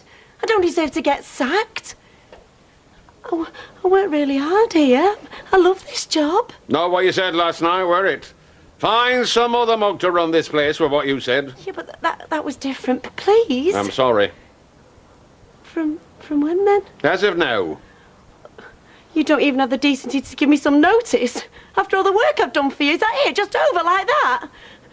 I mean, what am I going to do? Where am I going to go? I mean, do I just go out and get another job? Shelley, You will listen. continue to work here, but I intend to give the manager's job to someone who's more capable. Who? Answer me. Who? It means me. You've done what? You sacked Shelley. I didn't sack her. I told her mother would be taking over as manager. And how she take it? She were a bit shocked. Well, I'm not surprised. Well, she needed shocking. Any road. It were her as said if I weren't happy, I could get somebody else to do a job. Well, now I have, so she can stick that in her pipe and smoke it. Hey, Claire, I reckon she'll get rovers tonight. Could be interesting. We can't. We've things to do. Of what? Yeah. It's just to sort out, you know. Just the two of us. All right. Well, I make myself scarce in that case. Far be it from me to stand in road of your love life. Dad. Don't be embarrassed. Yeah. I'm out of practice. 18. It's criminal. Yeah, well, that's what happens when you got a kid. Well, then, here's to being gay. Though, Don't suppose you can drink to that, can you? Seeing as you're not. Don't stop me seeing the advantages. Really? I mean, about having your freedom and all that. Look at him getting all flustered. If it makes you feel any better, here's to being straight. Funny though. Doesn't have the same ring to it, does it? Hey, did you see that? I said ring and... Are you going to answer it? No, that's what said. I'll ring later. Go on. Don't mind me. I'll pretend I'm not listening.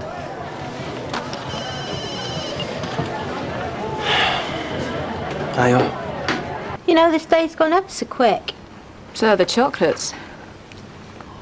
And champagne. They've gone mad. Leave them to me. Why does he buy so much sherry? Nobody drinks sherry these days. Emily Bishop does. Who? She lives at number 3 with Norris Cole from the newsagents. Do you know everyone who lives around here? Hmm?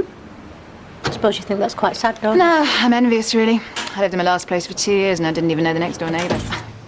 Hey! Well, what's all this? We're celebrating my first day. Want to join us? Get the man a glass. No, don't bother. Don't be so churlish. Churlish? Yeah, churlish. Just because you lost your bet and I lasted the whole day. You should be proud of me. I can now price stamp, put a new till roll in when the other one gets stuck, and oh, say you're welcome to departing customers. Yeah, help yourself to some of my most expensive stock. Well, we've got good taste. I'll pay for it. No, you won't. Dev will. Because he's a gentleman. And he wants to help celebrate my first day as well, which is why we're going to take this home and finish it off in bed. We are we? Most certainly, it's the only place to drink champagne, don't you think? And it wouldn't be fair to charge Sunita for that now, would it? Okay, now listen, as long as you don't do it like every day, right? You never know. You might just get to like it. I want us to make mad, passionate love. Right. I want the earth to move and the heavens to spin. And I can't wait any longer. What are you doing? I'm being abandoned. It cost me 20 quid, did this? It's only the buttons that have popped off. I'll stitch them back on again tomorrow. It's the first time I've worn it. Actually, it's only a shirt. Sorry. Where were I? You were being abandoned. Oh, yeah. Stop, stop. This just isn't working. Why, what's wrong? Well, it's like being with somebody else, some strange. It's just not you. What do you mean it ain't me? Well, the way you're behaving, all bossy. What, being bossy? And all that lipstick and short skirt, it just don't suit you. I see. Well, I'm sorry, Claire. I just didn't put that very well. No, you didn't. At least you're being honest. You just don't fancy me, do you? Of course I do. Oh, come here, sit down. What's the point? I mean, your dad's right. There's something wrong. It's obviously me. No, it's not. Claire, come back, please.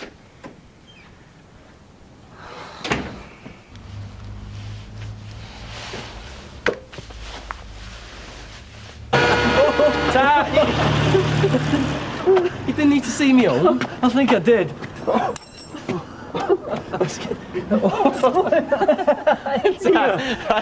now, so I got to find the door. I was sure it was there when I left this morning.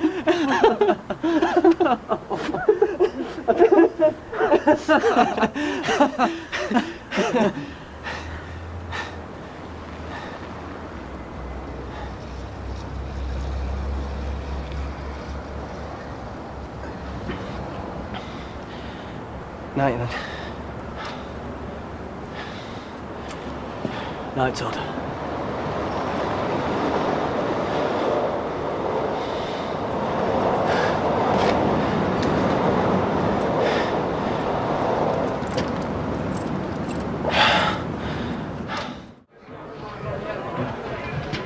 Hello. Oh, hi. All right.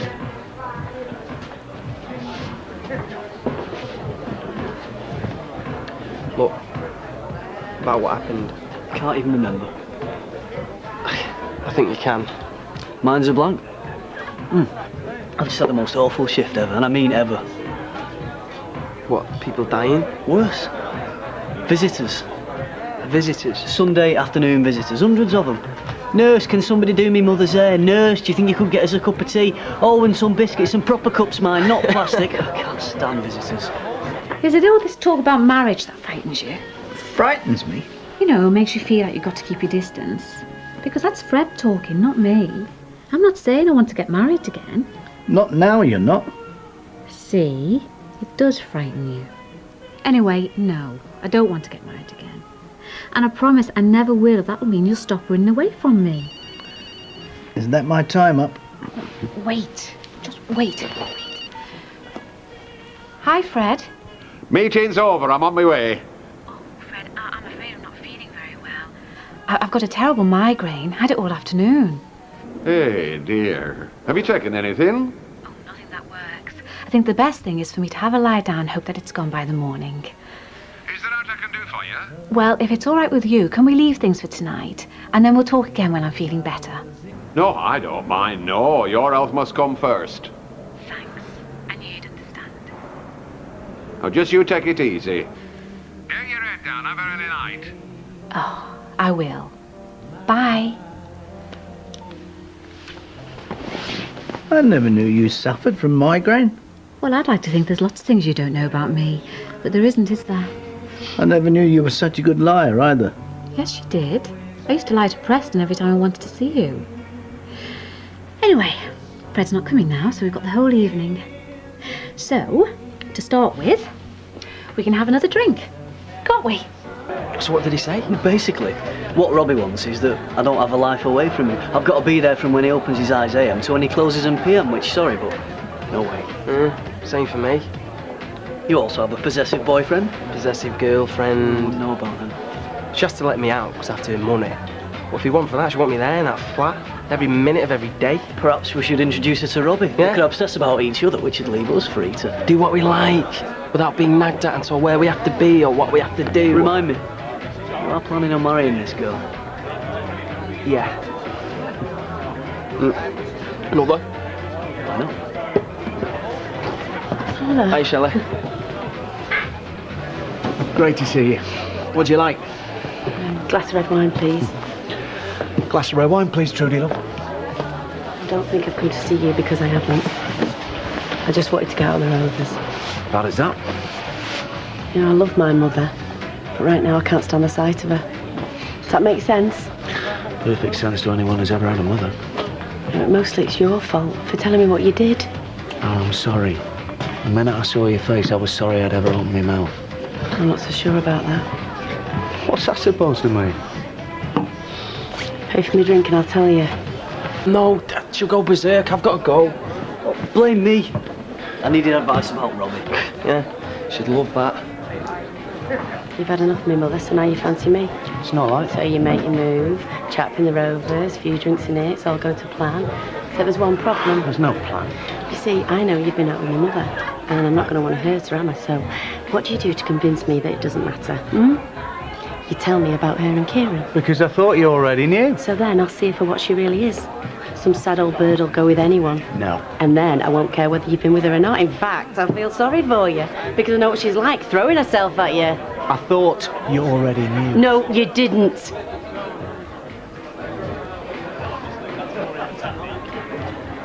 Don't know why you've come here. I told you. To get out of the Rovers. Well, I best go and look in an hour, Joshua. And I better start thinking about picking my dad up. He only wants you to do it so he can show off what a big house she's got, you know. I know. I think we'll all end up living there. Well, I think he might. But I'm happy stopping here. With you. What? That's what you're supposed to say. I'd be happy stopping here with you. Of course I mean with you, you know that.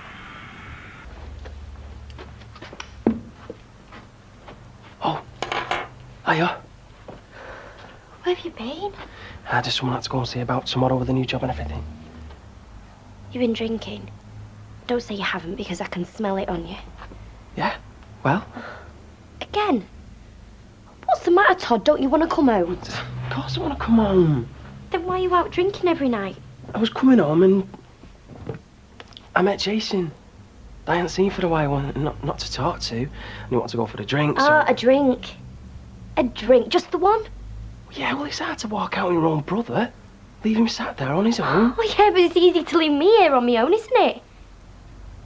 Sorry. Oh, yeah. Yeah, well, make sure you brush your teeth and have a shower before you come to bed, because you stink a bit.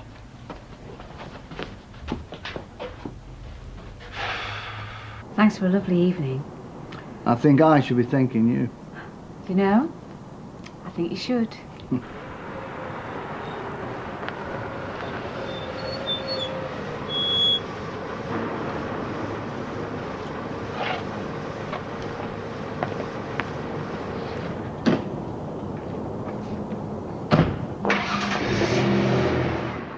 If I don't see Ashley, tell him not to wait up. You don't want him to meet you, then? No need, I've been invited over to Penny's. When she opens the doors, she's going to fall into my arms. That's nice. Well, why else should she insist on cooking our dirt? She wants me all to herself. Really? I can feel it, Claire. Tonight's the night she's going to say yes. She's going to say that she enjoys me company and that we've a future together. But you haven't. What? Nothing. You said something. It wasn't important. I didn't like the sound of it. It wasn't important, honestly. You were very happy for me to see Penny yesterday. Now you're looking miserable. Why? You were going to the Square Dealers last night. Then on to Penny's that with the intention. If you've got something to say it. Look, I'm sorry. Don't be sorry, tell me. Ashley doesn't want me to tell you. Ah, wait. I shouldn't. You should. Ashley came to meet you last night. Well, I know he did. I've apologised for that. And as he arrived, Well? someone else came out of the house. I don't want to tell you. You have no option. Penny wasn't in bed with a headache. She had another visitor. Well, folk call in. They don't know you're sick. There's more to it than that, Fred. Were it a man? Yeah. Who? I really... Who? It were Mike Baldwin. I'm sorry. Oh, come in for a drink. It's a pub, isn't it? Yeah, and a busy one we could do with you behind the bar. I'm going through to the back. Waiting for someone, or did you spend the afternoon with him? I don't have to give you any explanations. I can spend the afternoon with who I like. Charlie, for example. Yeah. Why not? He's not married. He hasn't got any ties. He's not engaged. Are you sure? Yeah. You see, I learn by my mistakes. Pity you don't.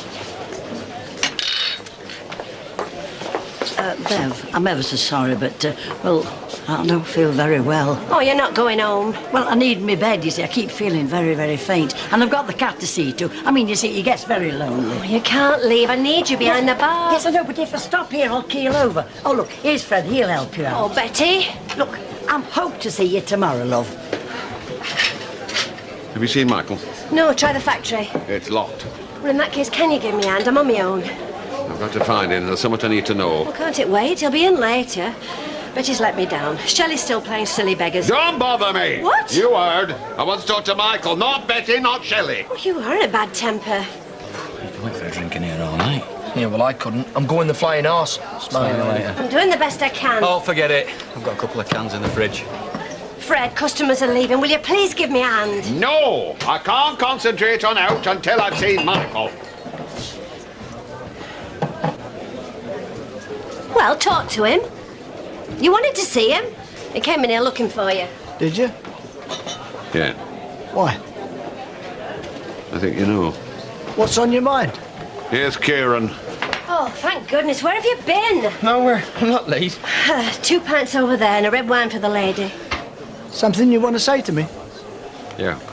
Go on then, Fred. Spit it out. All right, then I will. You and Penny are having an affair, aren't you? I thought we'd had this conversation. Oh, yes. You thought you pulled the wool over my eyes. Not anymore. You're having an affair. Supposing I was to say we're not. Then how do you explain her being in her dressing gown, letting you out of her front door at 11 o'clock at night? Fred, I haven't the slightest idea what you're talking about. Talking about last night. I should have gone over to Penny's, but she puts me off. Because she says she's got a migraine. Trouble is, I forgot to tell our Ashley, and he arrives to pick me up. And he sees you and her behaving in a very familiar manner. Last night? Oh, you do remember. I had to drop off these tax records that Penny needs to pay the workforce. I'm putting them through the letterbox. She hears me, opens the door, we had a chat. And as for her being in her dressing gown, well, like you said, she wasn't well. Now, you do remember saying that, don't you? That's all it were. Oh, Fred. Do you think I'd do the dirty on you behind your back? Oh, come on. I thought you'd have a higher opinion of me than that. Only you don't want to talk about that. Look, I know you're sort of part of this family. Sort of. All right, not sort of, then you're part of the family. Even so, I shouldn't have said anything to you. No, you shouldn't. Why not? Well, for a start, it wasn't true. Says who? What do you mean, says who? My dad says. You heard him yourself, he talked to Mike Baldwin. Imagine how embarrassing that was for him. That's if you believe Mark Baldwin. How do you mean? Going round to her house at 11 o'clock on a Sunday night with tax documents. Even I could think of a better excuse than that. So you think he's lying? I do, yeah. Anyway, that's not the point. Well, I'd have thought it'd have something to do with it. The point is we decided not to tell him. No, you decided. All right, I decided then. But first chance you get, you do the exact opposite. Because I thought you were wrong. Look, you're doing it now. Disagreeing with everything I say, aren't you? No. Well, I am, yeah. Yeah, because I think you're wrong. And this is how it's always going to be, is it? Arguing over everything for the rest of our lives. That's up to you. Well, I'm having a drink. Do you want one? No. Thank you. I can get some more blankets from my mum's if this isn't enough. No, I'll be fine. Be fine. It's just that you're the first proper guest we've had. She's okay, flat out. And she's not going to freak out if she finds me sleeping on the sofa in the morning, is she? No, I'll be up with her. Oh, one of us will. So, have you got everything you need? Just about. Yeah. Oh, except for the bathroom, which is through here, right? Yeah, just don't look at the mess. I was going to think we live in a rag tip. Listen, you do know that Carl's gay, do you? No, I didn't, but I did wonder why he said he is. More or less, and other people at work have. Anyway, so what? Well, no, I just thought you should know. Todd, did you think I'd throw him out or something? No, I don't. What kind of person do you think I am? No, it wasn't that, it's just... Forget I said it. Anyway, I'm shattered. Do you think Carl will mind if I go to bed? No, I don't think so. You just, do what you want. Well, I'll say goodnight now then, Mwah. in case I'm asleep. And don't you stay up all night talking. I won't. It's not a matter of which one of us is right. So what is it a matter of? Well, Fred, when all's said and done, he's my dad, ain't he? Go on. So I think I know him better than you, I'm bound to. So if something important, well, I think I should be one that tells him or not. And Josh is your son? Well, yeah. And this is your house? Well, I'm not saying that. Oh, don't worry. I know exactly what you're saying. I can hardly not do, can I? You're saying I'm always going to be on the outside of everything. I'm always going to be somebody who's trying to join in, but that isn't really a part of it. No! And you know what? You know when you said before I'm always going to disagree with everything you say? Well, this time I'm not, no, because this time you're right. I know you are. Oh, come on, Claire. No. It's always going to be you and Josh and your dad, and me coming last. And not last just a bit behind them, but last miles behind them. I'm not allowed to say what I think, because I'm not really a part of it, am I? And I never will be. Of course you are. Well, not anymore, no, because I'm going. So you won't have to worry about me saying anything I shouldn't, because I won't even be here. Claire! Claire! Yeah, cheers. So go on, tell me. What? Should I have said no when Sarah invited me to stay? No? Because I could always make my excuses and leave. I mean, if me being here is going to upset anything. Did you mean what you said? About fancying you. You know I did. You've known for ages. No, I haven't. Oh, you haven't wanted to admit it, but you've known. So I'll stay then. Oh, but don't worry. I'll behave myself. You trying to ring you? Oh, I've been switched off. My battery's low.